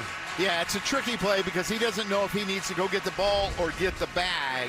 And the angle he's running and how he has to catch it, it's hard to find the bag and catch that at the same time, and he just can't quite get there. You're going to see he tries to catch it bare hand. It's just a bad angle. When they're throwing it and he's deep, he sees the base and he can see the flip. This, he can't see both. And that's going to do it for him. Aaron Boone takes the ball, and it was this dribbler.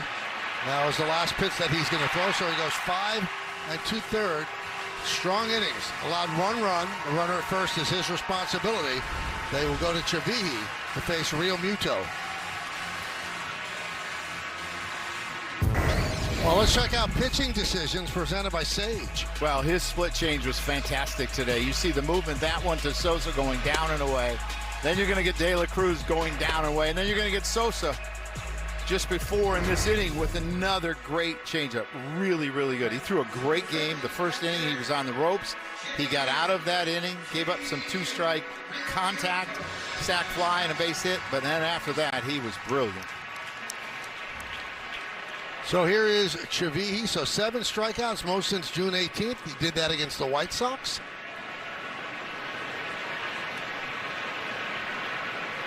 His changeup has been outstanding.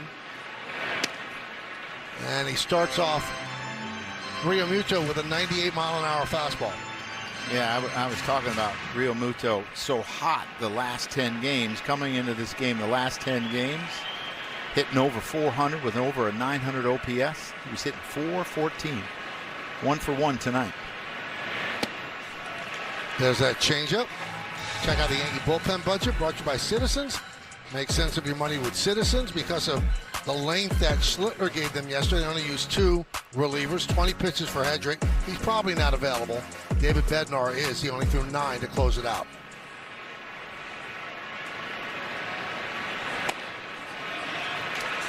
If he's not available, Tim Hill's going to have to get some important outs in this game where he's going to have to get Schwarber and Harper.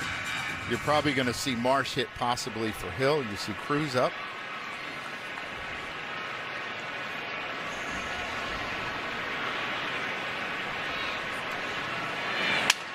That one is looped into center field. It's a base hit. Broken bat single. De La Cruz will go to third. The throw comes into second. Real Muto with his second hit on base for the 3rd time. And it's first and third with 2 outs. Yeah, you think about this inning, there were 2 quick outs, kind of long at bats, but then you get the tweener between first and the pitcher's mound not hit hard, and then you get here where JT hits one off the end of the bat, breaks his bat, but he's strong enough to get it over the shortstop's head. Now they got first and third with 2 outs with Bryson Stott up, who's hitting .324 with runners in scoring position, and you see Weathers. He's probably kicking himself for that play at first, but that play is a lot more difficult than you think it is. So here's Bryson Stott, 0 for 2 against Weathers. Javi upstairs, 1-0. Yeah, he's had a little bit of a problem laying off the high fastball when he gets behind in the count, but you got to get ahead of him.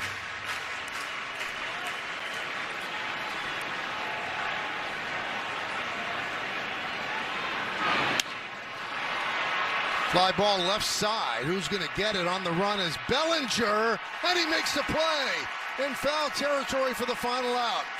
Bellinger covered a lot of ground to haul that in and end the inning. No runs, 2 hits, 2 men left. Bellinger's been playing a sparkling left field. This one, no different.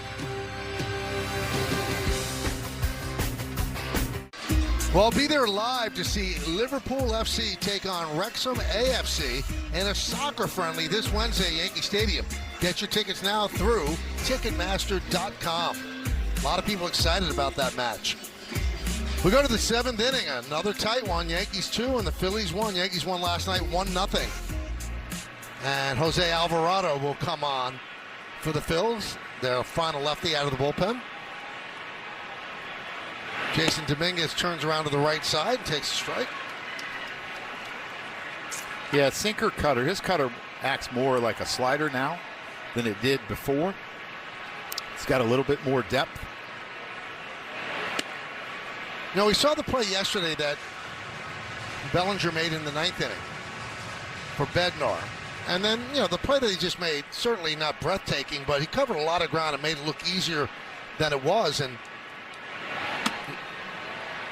he went 101 feet to make that catch. And Boone was talking about him today before the game. And he said, I've had some fortune to have great left fielders since I've been here. Brett Gardner, he said the year that Alex Verdugo was here, he said, this guy's so good in left field, I used to, you know, start him at center, move him to right, first base. He goes, I don't want to take him out of left field. He's been so valuable. No, 19 defensive runs saved in left field, 17 overall. He's a -2 in center. But at Yankee Stadium, left field is so big that he covers so much ground. I mean, that is not an easy catch because, again, it's that time of night where sometimes you lose the ball if you take your eye off it because it's not dark yet and the lights really haven't kicked in. He's really good. Backwards, forwards. That one's drilled to left field. There it goes. See ya. A bomb by Dominguez. And the Yankees lead 3-1.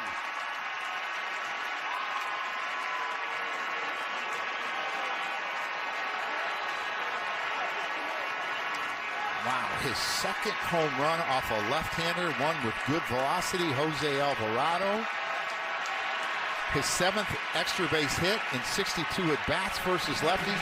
He only had 6 in the previous 134 plate appearances, so he's turning his game around against lefties, Michael.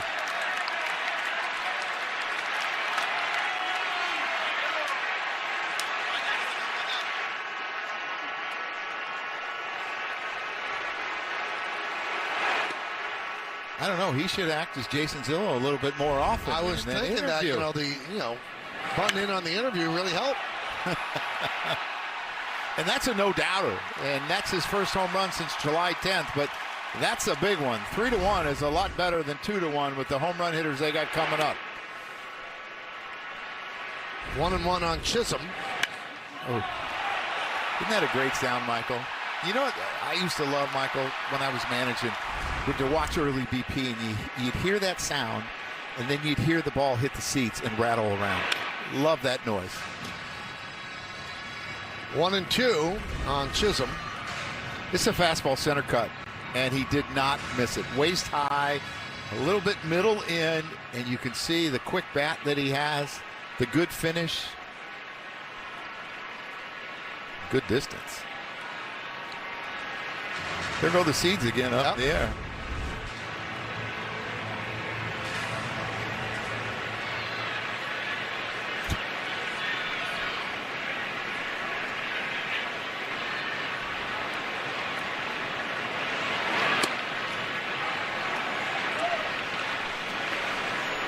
Congratulations, by the way, to Jazz Chisholm Jr. being voted the Montefiore Einstein Player of the Week.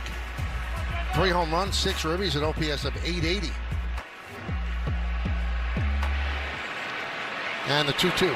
Swing and a miss. He strikes out for the 3rd time in the game.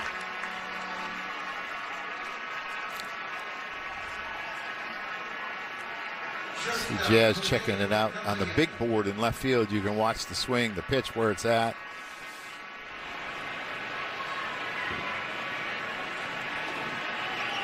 Now Blackburn gets up. Certainly has moved up in the circle of trust. Pitching big innings, high leverage innings. There's a bunt by Caballero. Going to be a tough play. The throw to first. It gets away past Harper into foul territory. Caballero hustling to second, and he'll make it. So that'll be a bunt single and an E5, allowing Caballero to go to second. Outstanding decision by Caballero, because when you look at Alec Baum, he goes to his left really well, his right not so good, and he struggles. He's always had a hard time with this throw, and I don't know if it's because he's like 6'5". Harper's not able to come off the bag enough to get it because it's down the line, and you worry about your wrist being broken here, and it gets into right field. And the other thing that he does really well is he checks out the throw. Look, he looks to the right. He knows where the ball is and goes to second. A lot of guys will just run through the bag and not peek to your right to see if the ball goes by you. Outstanding baseball. Another trip to the mound, and that is a hit and an E5. JT throws really well, but you got to, if you can get to third base here and steal a base off of Alvarado, might be good. Wells had a home run in the third inning, and what a blast it was. It's a Baja blast, Michael, to put him up 1-0. Or tied at 1-1. I'm not sure how many feet it was, but it means baseball fans score 2. Unlock your free 20-ounce Baja Blast by registering now at BajaBlastHomeRuns.com. And it was 430 feet.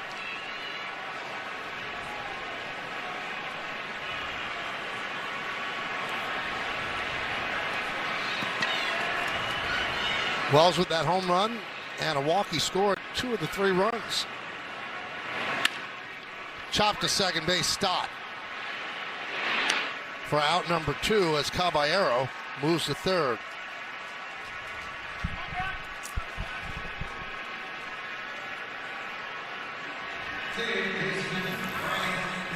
Has to be a tough at bat on left-handers. I think he faced him last night. The first pitch was up and in like a 99. But the one thing you got to watch for is a wild pitch. JT's pretty good blocker, but Alvarado can uncork some. I've seen it.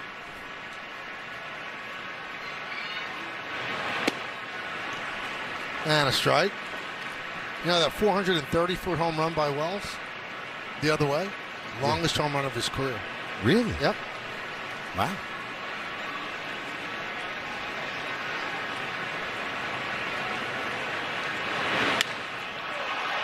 Deep drive, right center field. De La Cruz on the run, and he makes the play right in front of the warning track for the final out. But the Yankees add a run, and they do it off the bat of Jason Dominguez, batting from the right side against the lefty Alvarado. It went a long way, and when it landed, gave the Yankees a 3-1 lead. Time for your Ford Studio update. Bob and Adam with you, and another strong round of starting pitching for the Yanks today. Yeah, Weathers really took the baton from those guys and ran with it. I love the way he battled in this game. Dominguez able to add on a little insurance. Let's see if the bullpen can take it home. Yeah, the bullpen's been very good. Looks like we might see Paul Blackburn, but they got the job done last night with Bednar and Hedrick. See what they've got in line tonight, and of course, Todd Frazier will join us on the postgame. Look forward to seeing you then. Guys, back to you in Philly as Michael and Joe wrap it up. We'll see you a little later on. Well, thank you, guys. Let's check out tonight's Augusto game recap. 3-6-0 for the Yanks, 1-7-2 for the Phils. Weathers went 5 2/3, as the guy spoke about. Wells with that long home run. Tim Meza opened for the Phillies. Kyle Schwarber 2 for 3 with a double. But the Philly offense, which has struggled of late, continuing to struggle. Paul Blackburn's not struggling, though. He's been money of late. Yeah, you see the numbers. 1 run in the last 21 in a third innings. He's been very good against left-handers and right-handers. Splits don't favor one side or the other, so he's going to be asked to get some tough lefties out here.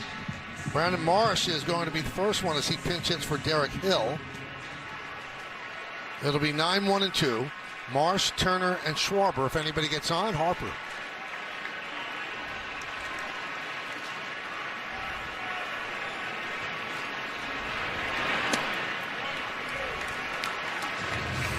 We've seen 97 out of Blackburn lately. I mean, his changeup's outstanding. He's got so many different pitches that he can use because he was a starter, and it helps him get right-handers and left-handers out. They picked him up last year. He was out there for anybody to take, and didn't pitch great last year, but he said that the Yankees had a plan for him, and they went to that plan right away, and he worked on it over the winter. And boy, what a really, really good addition to the bullpen he's been as he gets that ground ball to first. When you think about who he's asking to get out, all-star, batting champ from last year, and an all-star. I mean, yeah, it's a definition of high leverage. Yeah. I mean, I would say this is probably the highest leverage inning that you could have in facing this club, because now Marsh is involved in it. And he kills right-handers.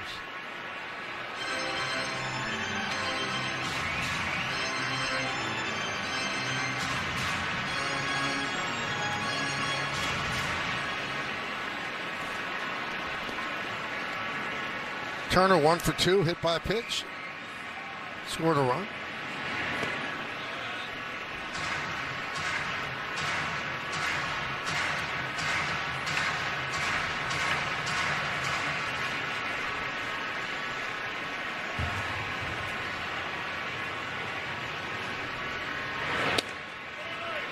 Cole's always watching.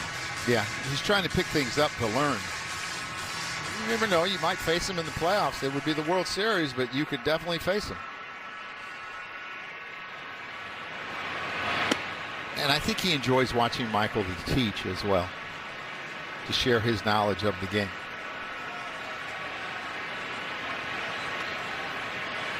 He's starting to pace a little bit like a manager.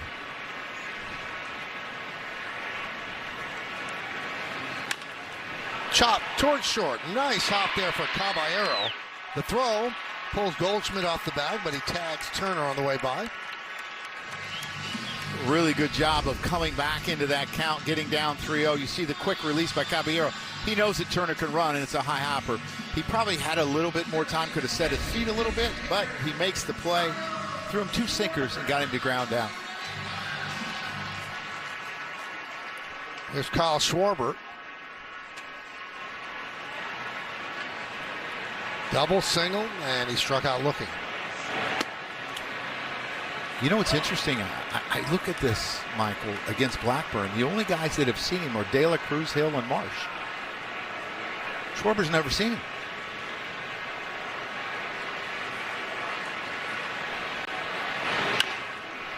Chop, right side. Goldschmidt to Blackburn. Another strong inning for Paul Blackburn as the Phillies go down in order and we go to the 8th.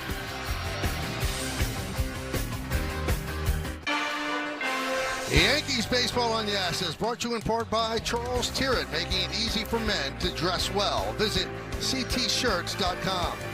By Montefiore Einstein, the official hospital of the New York Yankees. And by the Hyundai Getaway Sales Event. Deals so right, they almost feel wrong. Only at your local Hyundai dealer. Philly and New York, the voices of both towns. Right to the left, the Harry Callis broadcast booth. Jonathan Bolin is the new pitcher. Hyundai scoreboard, 3-1 Yankees lead, top of the 8th inning. Last 28 appearances, you see he's done quite well. Rice swings and misses. Yeah, really high strikeout rate and a low walk, and gets a ton of ground balls. Michael, I never heard of this guy until this year, and he's had a fantastic year. Struck out in the side in the 8th inning last night, and the Yankees 1-0 victory. Previous pitch is called a strike, batter's challenge. All right, so Rice is going to challenge that. ABS challenge presented by T-Mobile. And he loses the challenge. Yankees are out of challenges. Pitch to a strike, New York is out of challenges. Yeah, he looked like he asked JT what he thought, probably trying to get some reassurance that it was a ball. But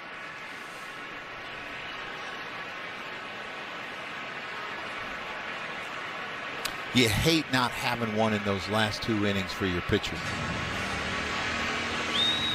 Marsh is taking over in center field after he had pinch hit for Hill.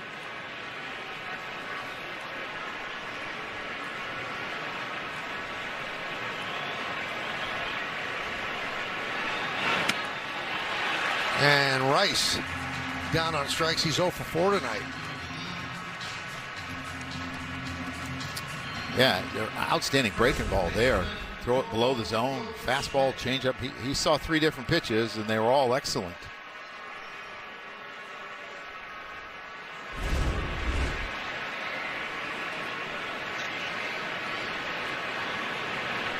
Goldschmidt hits one sharply to Stott from the outfield grass.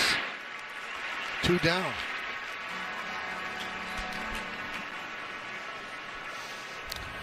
Well, Michael, let's not make it 31 games.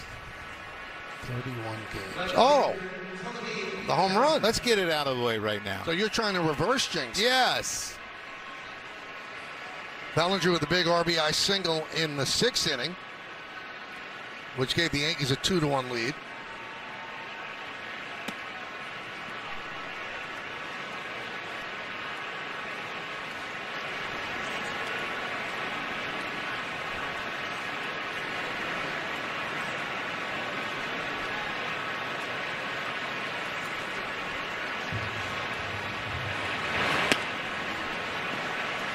Boland's 29 years old, and the Phillies got him in December from the Royals for Matt Strahm,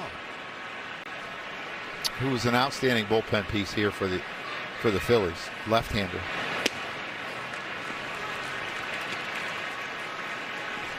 He gave up the final home run of Miguel Cabrera's career, 511th home run, and it was the first home run he allowed. He said, if I'm going to give up a home run, might as well give it to a Hall of Famer. 2-2. I like that perspective. It shows you were in the big leagues for sure. Mm-hmm. You're on the list. 8th inning, 3-1 Yankees.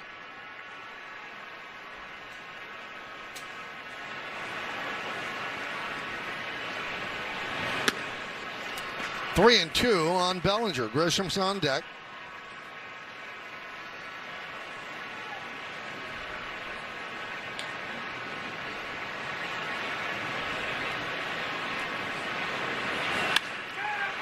That one is loped into left center field. It's a base hit. Beautiful cutoff there by Marsh. Going for 2 is Bellinger, and he's going to make it. I think he caught the Phillies by surprise because the throw came into Turner, didn't come into second. Well, Turner was kind of lined up, and I think he had to move as a cutoff man. And the only way this happens is if Cody runs right away, and he sees himself. He has to go down and get it, scoops it out, and hits it into left center. And Marsh, it's actually an easier play if you're left-handed. It's hard to turn that way and stop, and he just didn't make an accurate throw, which allowed Cody to get in there.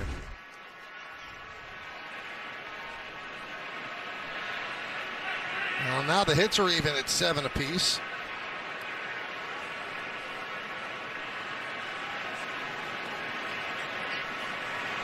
Yankees has some concern about Bellinger. Looked like they were coming out to look at him, but he waved them back.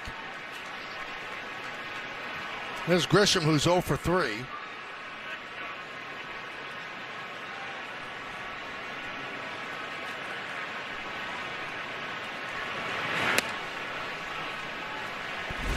Yeah, you see Bellinger, you're gonna watch, he running right away. He's thinking 2 right away. He's not saying this is a single. And it looks like he's pulling up a little bit. Yeah, he might have hurt something. Maybe his right hamstring, as I saw that right hand go to the hamstring.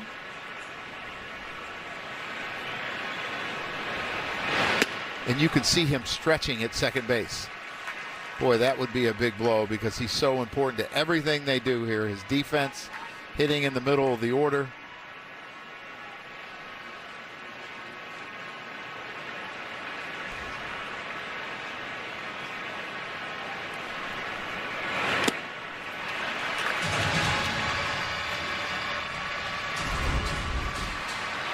You see him kind of pull up here a little bit, Michael, right there. And he's kind of dragging that leg. And see how he kind of reaches for that right leg a little bit. God, I hope he's okay.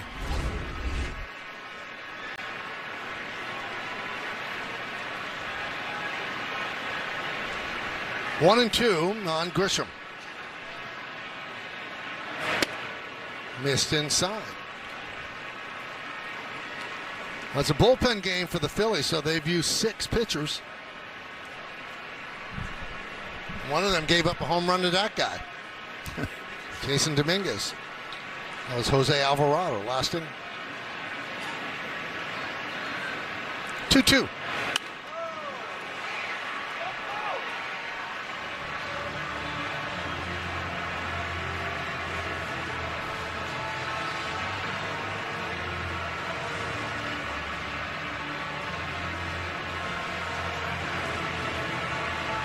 Top of the 8th inning. Yankees up by 2, 3-1.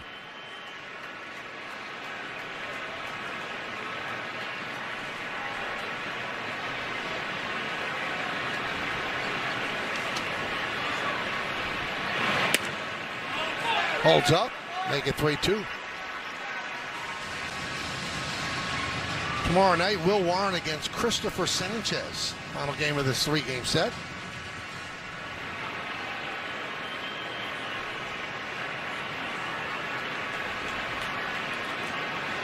Payoff.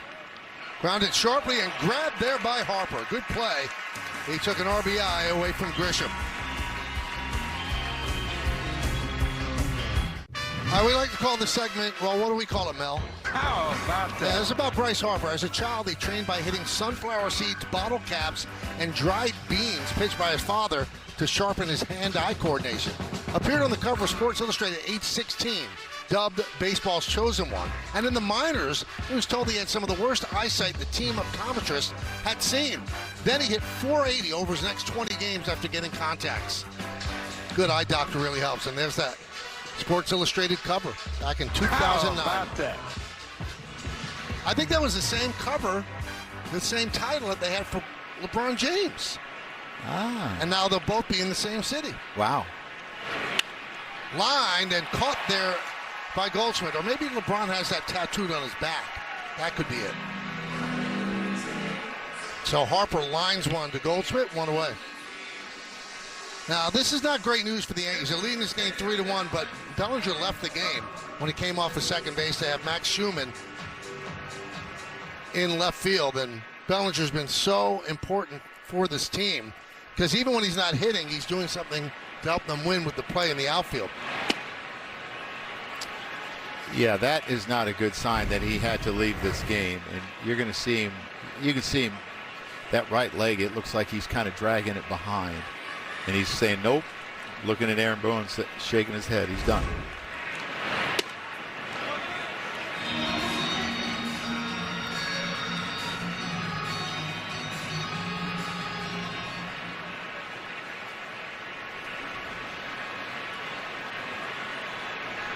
Yeah, right down the stairs and inside.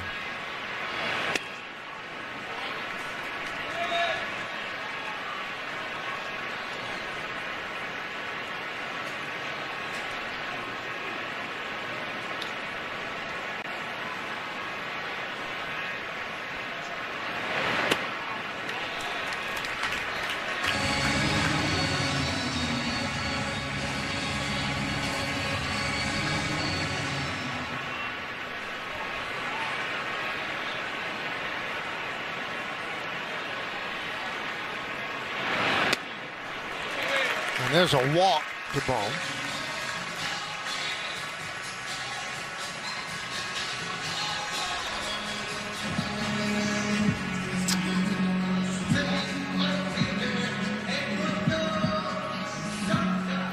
Tim Hill's up in the bullpen. They have Crawford and Raconis, both left-handed hitters, on their bench. Sosa has really struggled against right-handers, but they're going to let him hit. And a strike. Hitting only 178 against right-handers. Now, a quick note about Bellinger, who just left the game. So his homerless streak, and there's a bench and what remains.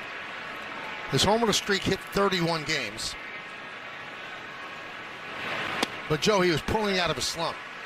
Last 12 games, he's hitting .372 with a .903 OPS, and he's been such a constant for Aaron Boone. He's played 102 out of 104 games this year. Yeah, and it kind of coincides with the Yankees starting to win again with that 12-game hitting streak.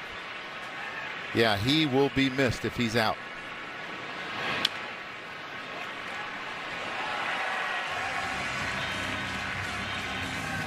I know the old cliche is that's why managers get gray hairs. It's got to be one of the reasons. I mean, you didn't expect this. Michael, I'm going to take my headset off and show you. They are gray. Yeah, very. Yeah. And in the moment you say, okay, next man up. I got to do this. But then your mind starts churning as the night goes on. Okay, what's the move? Get the MRI, find out what it is. That's a really good block by Austin Wells. The one thing, Joe, that's a cliche, next man up, because the next man up is not Bellinger. He's not the man. Next man up is not Judge. If he was the man, he'd be in the game. Exactly. When you play depth, yeah, there's a reason it's depth. You can become exposed. Yep.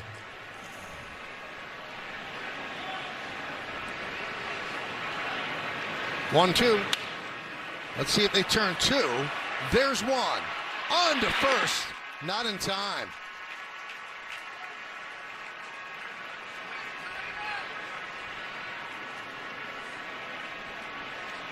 Yeah, Sosa runs really well. He's another one of the Phillies that's extremely fast.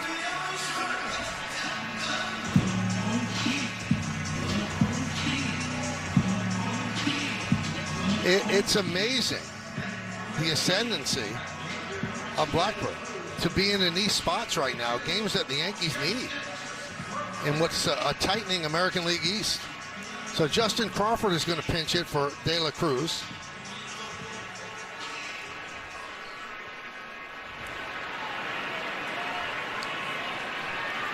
Sosa leads off first, held there by Goldschmidt. And a strike. He seems to really struggle with that breaking ball that's below the zone. He will chase curveballs a lot. Doesn't handle the changeup well, has been hot the last 20 games or so.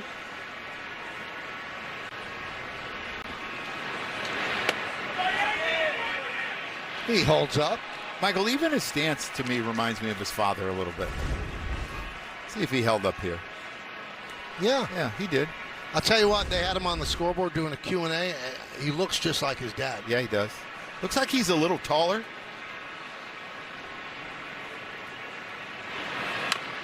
That one's tapped in front of the plate. Wells has it. Goes to Goldschmidt, and 2 strong innings for Paul Blackburn. Continues to do the job. We go to the 9th. It's time to find the answer to Name That Yankee. Now, younger fans might not know this player, but he could play. The answer is Johnny Callison. Last couple of years with the Yankees, where he was not the same player he was with the Phillies. He was an all-star game hero once with the Phillies, and he could play.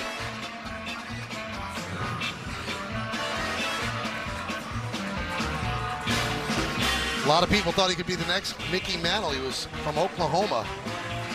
Left-handed bat.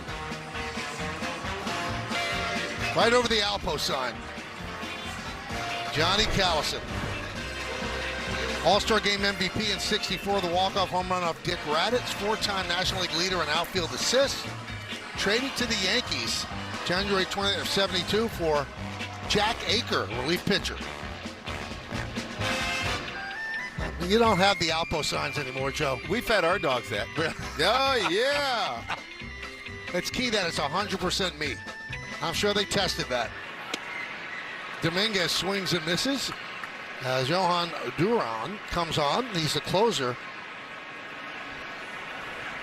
for the Phillies in a scoreless streak right now.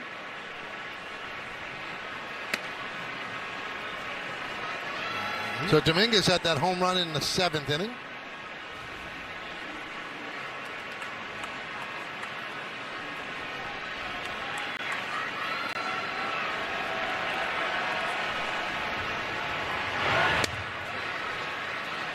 Michael, he is a closer that has 5 different pitches, and he gets it up to 102. And how do you have a split that's 99 miles an hour? Wow.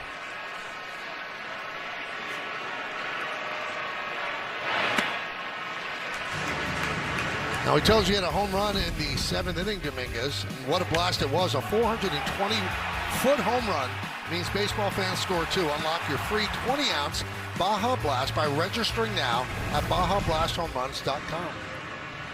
It's pretty amazing that Duran, who's obviously an accomplished pitcher, he just made his first All-Star team. Really? Yep.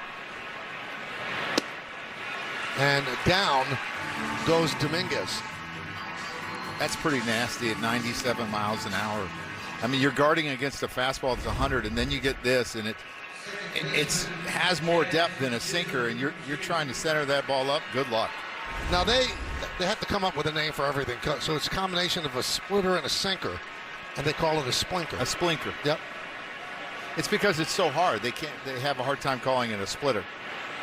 Now, how about this, Joe? It averages 97 miles an hour and has 25 inches of vertical drop and more than 14 inches of horizontal break. Like I said, good luck. So Bednar warming up, the Yankees closer.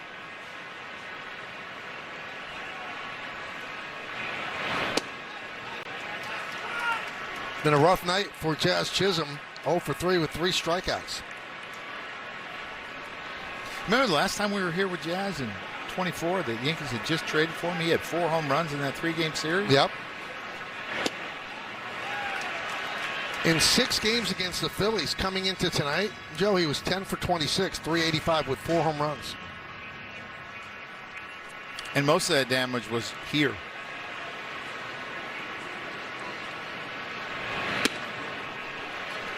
$100 miles an hour. Filthy. So the batting coach gives you the scouting report. He's got a sweeper, he's got a changeup, he's got a knuckle curveball, he's got a split, and he's got a fastball that's 102.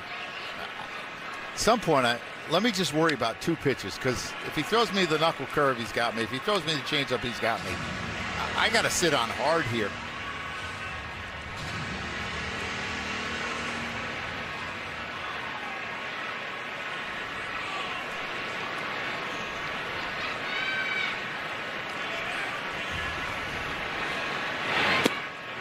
It's always interesting to see how people that close games handle the emotions of it. And Duran is interesting. He said, I'm always nervous. So since I'm always nervous, when I come out and it's a high-pressure situation, I don't think about it because I'm nervous already, so it doesn't make any difference. I like that attitude. And I think there's a couple different types of nervousness. There's one being somewhat afraid of the situation, and there's one, it's that excited nervousness of coming in a game and competing, and I'm sure that's what he has.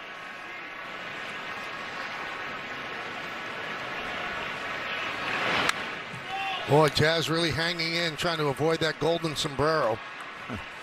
Joe Torre always said nervousness was good because that means you care.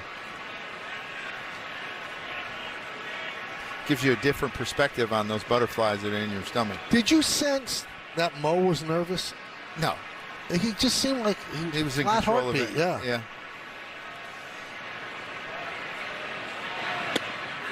Strike 3. Jazz didn't like the call, but the Yankees are out of challenges, so he strikes out for the 4th time tonight. Michael, I did that in the minor leagues. This is that knuckle curve, and I just tipped my cap because I'm worried about the 102-mile-an-hour fastball and the 99-mile-an-hour split, a good knuckle curveball. But I did it in the minor leagues, and I didn't have a foul ball, Michael. Really? Right. And I was on deck. There was 2 outs in the 9th, and I was on deck, and I was praying that I didn't get up. Because I don't know what you call 5. Hang them up?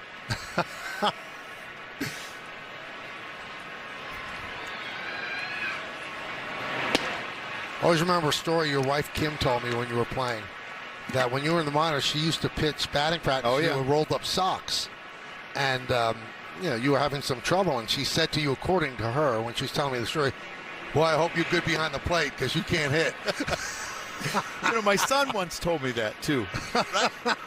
He was 5 years old, and I said, Dante, I said, let's take some BP. I'll teach you some things. He goes, Dad, you were a catcher. You weren't a hitter. Wow. 5 years old. Well, you should have pointed to him from third base in Game 6 in 1996. They made a pretty good point, though. Another attempted bunt. A bunt single last time up. This is a foul ball. Michael, so I saw this pitcher that did most of the damage on me with the strikeouts in winter ball. Right. And it was first and third with nobody out. And I push bunted to second because I knew I couldn't hit it. Successful? Base hit. Love it. RBI, first and second. Perfect. I think his name was Steve Smith with the Cincinnati Reds. And Durant comes in and strikes out the side in the ninth inning. David Bednar trying to close it out. Coming up. Time to take a look at the Mercedes-Benz road ahead. One more game against the Phillies. That's on NBC tomorrow. And we have the postgame after that on Yes. Then 4 games against the surprising White Sox. 3 night games and then an afternoon game on Thursday. Wednesday's on Prime. And then we finish up with 3 against the Cubs. Saturday night is on Fox, but we have the game on Yes on Friday and on Sunday. David Bednar putting together a really fine season. 49 strikeouts and 43 2/3 innings. 19 saves and 21 opportunities. And this is a save situation with the Yankees up 3-1 here in the bottom of the ninth inning. It'll be the bottom third of the Phillies order against the Yankee closer.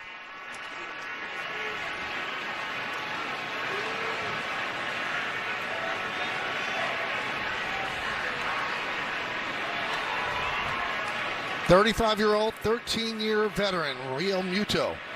2 for 2 with a walk tonight. First pitch outside, 1-0. Yeah, last night he saw Harper, Marsh, and Baum. Struck out Harper, got Marsh to fly out to deep left. Cody made that great play, and they got Baum to bounce out to third base.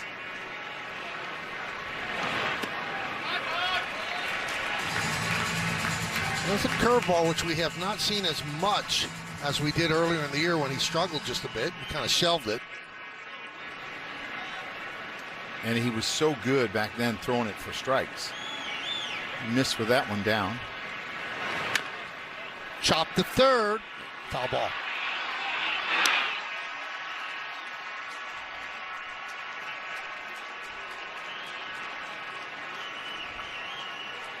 Pretty good play by McMahon, even though it's a foul ball. JT Realmuto can run, especially for a 35-year-old catcher.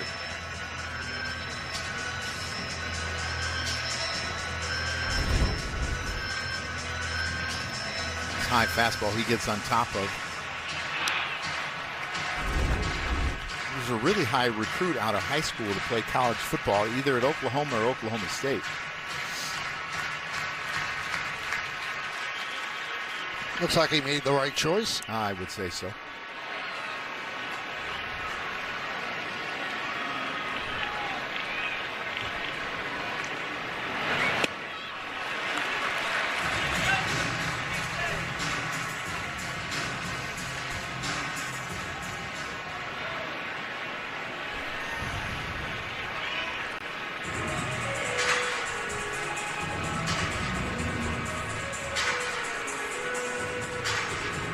Real Muto, Stott, and Marsh.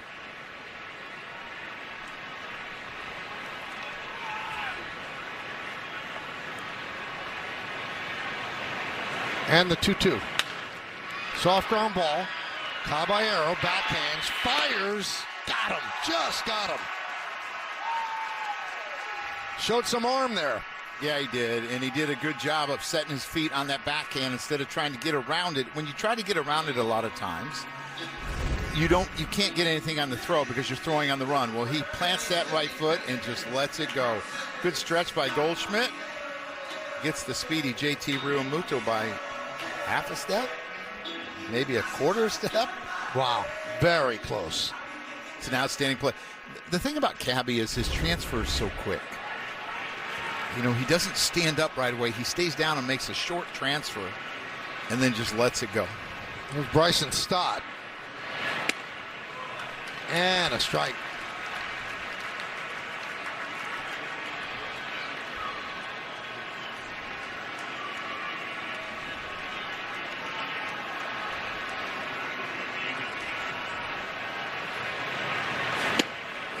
Oh, 0-2.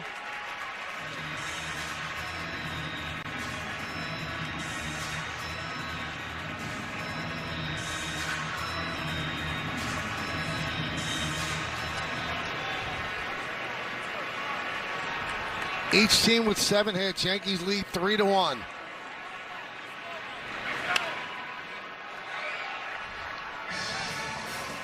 And after the final out, get highlights, analysis, clubhouse interviews, and we'll hear from Aaron Boone on the Manager's Report, the latest on Bellinger. It's all coming up on the W.B. Mason Yankees postgame. Dominguez a home run, Wells a home run, RBI single by Bellinger. That's the scoring. Chop, first base side, fielded by Bednar. He takes it himself, 2 away. 1 out to go.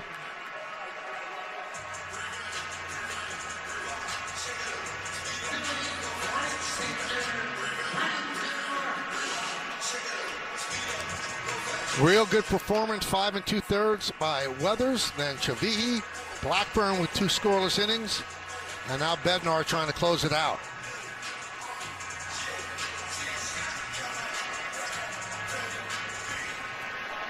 Marsh pinch hit in the 7th inning, grounded out to Goldschmidt.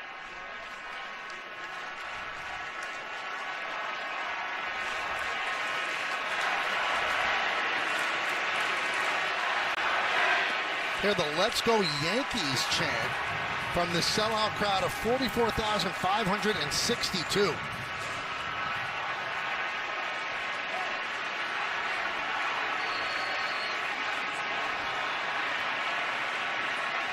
The 0-1. Marsh was an all-star, but in the month of July, it's been rough going for him, hitting 156. He's had to face a lot of lefties, and that's not who he is. He's been a guy that has crushed righties. He crushes righty fastballs, hitting about 360 on those. So if you throw one, it's got to be in a good spot, like there. And now maybe he can go with that split down and away. He's been up, up, up. See if we can get him to swing over that split. Phillies down to their final strike.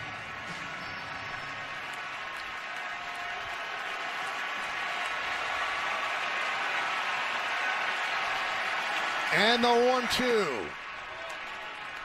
Goes with the split, but Marsh lays off. 2-2. Yeah, it was never a strike out of his hand. It was below the zone.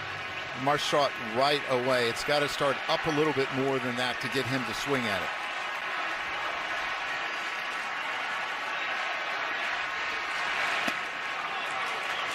Three and 2. Now you want to get Marsh because Turner has 14 home runs.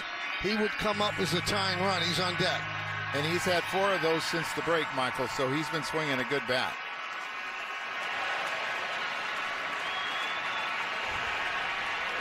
And here's the payoff. Stays alive.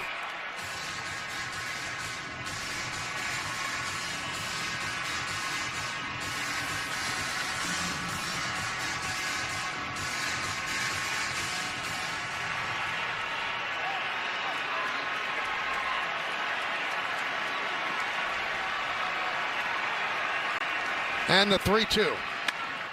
Grounded to Caballero. Backhand, sets, fires. Yankees win 3-1. Bednar picks up his 20th save, 4 straight seasons of 20 or more saves.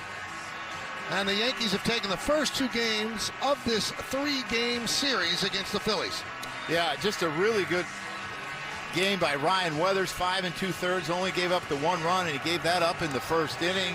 You get some big home runs, Austin Wells, and you get another one from Jason Dominguez. Just an outstanding game. Great defense again tonight, Michael. Outstanding defense. Another happy Aaron Boone as they take the first 2 games of what will be a 10-game road trip. Big smiles around the Yankees, but we hold our breath and see what happens with Cody Bellinger. We'll find that out on a postgame. We've got awards to give out next.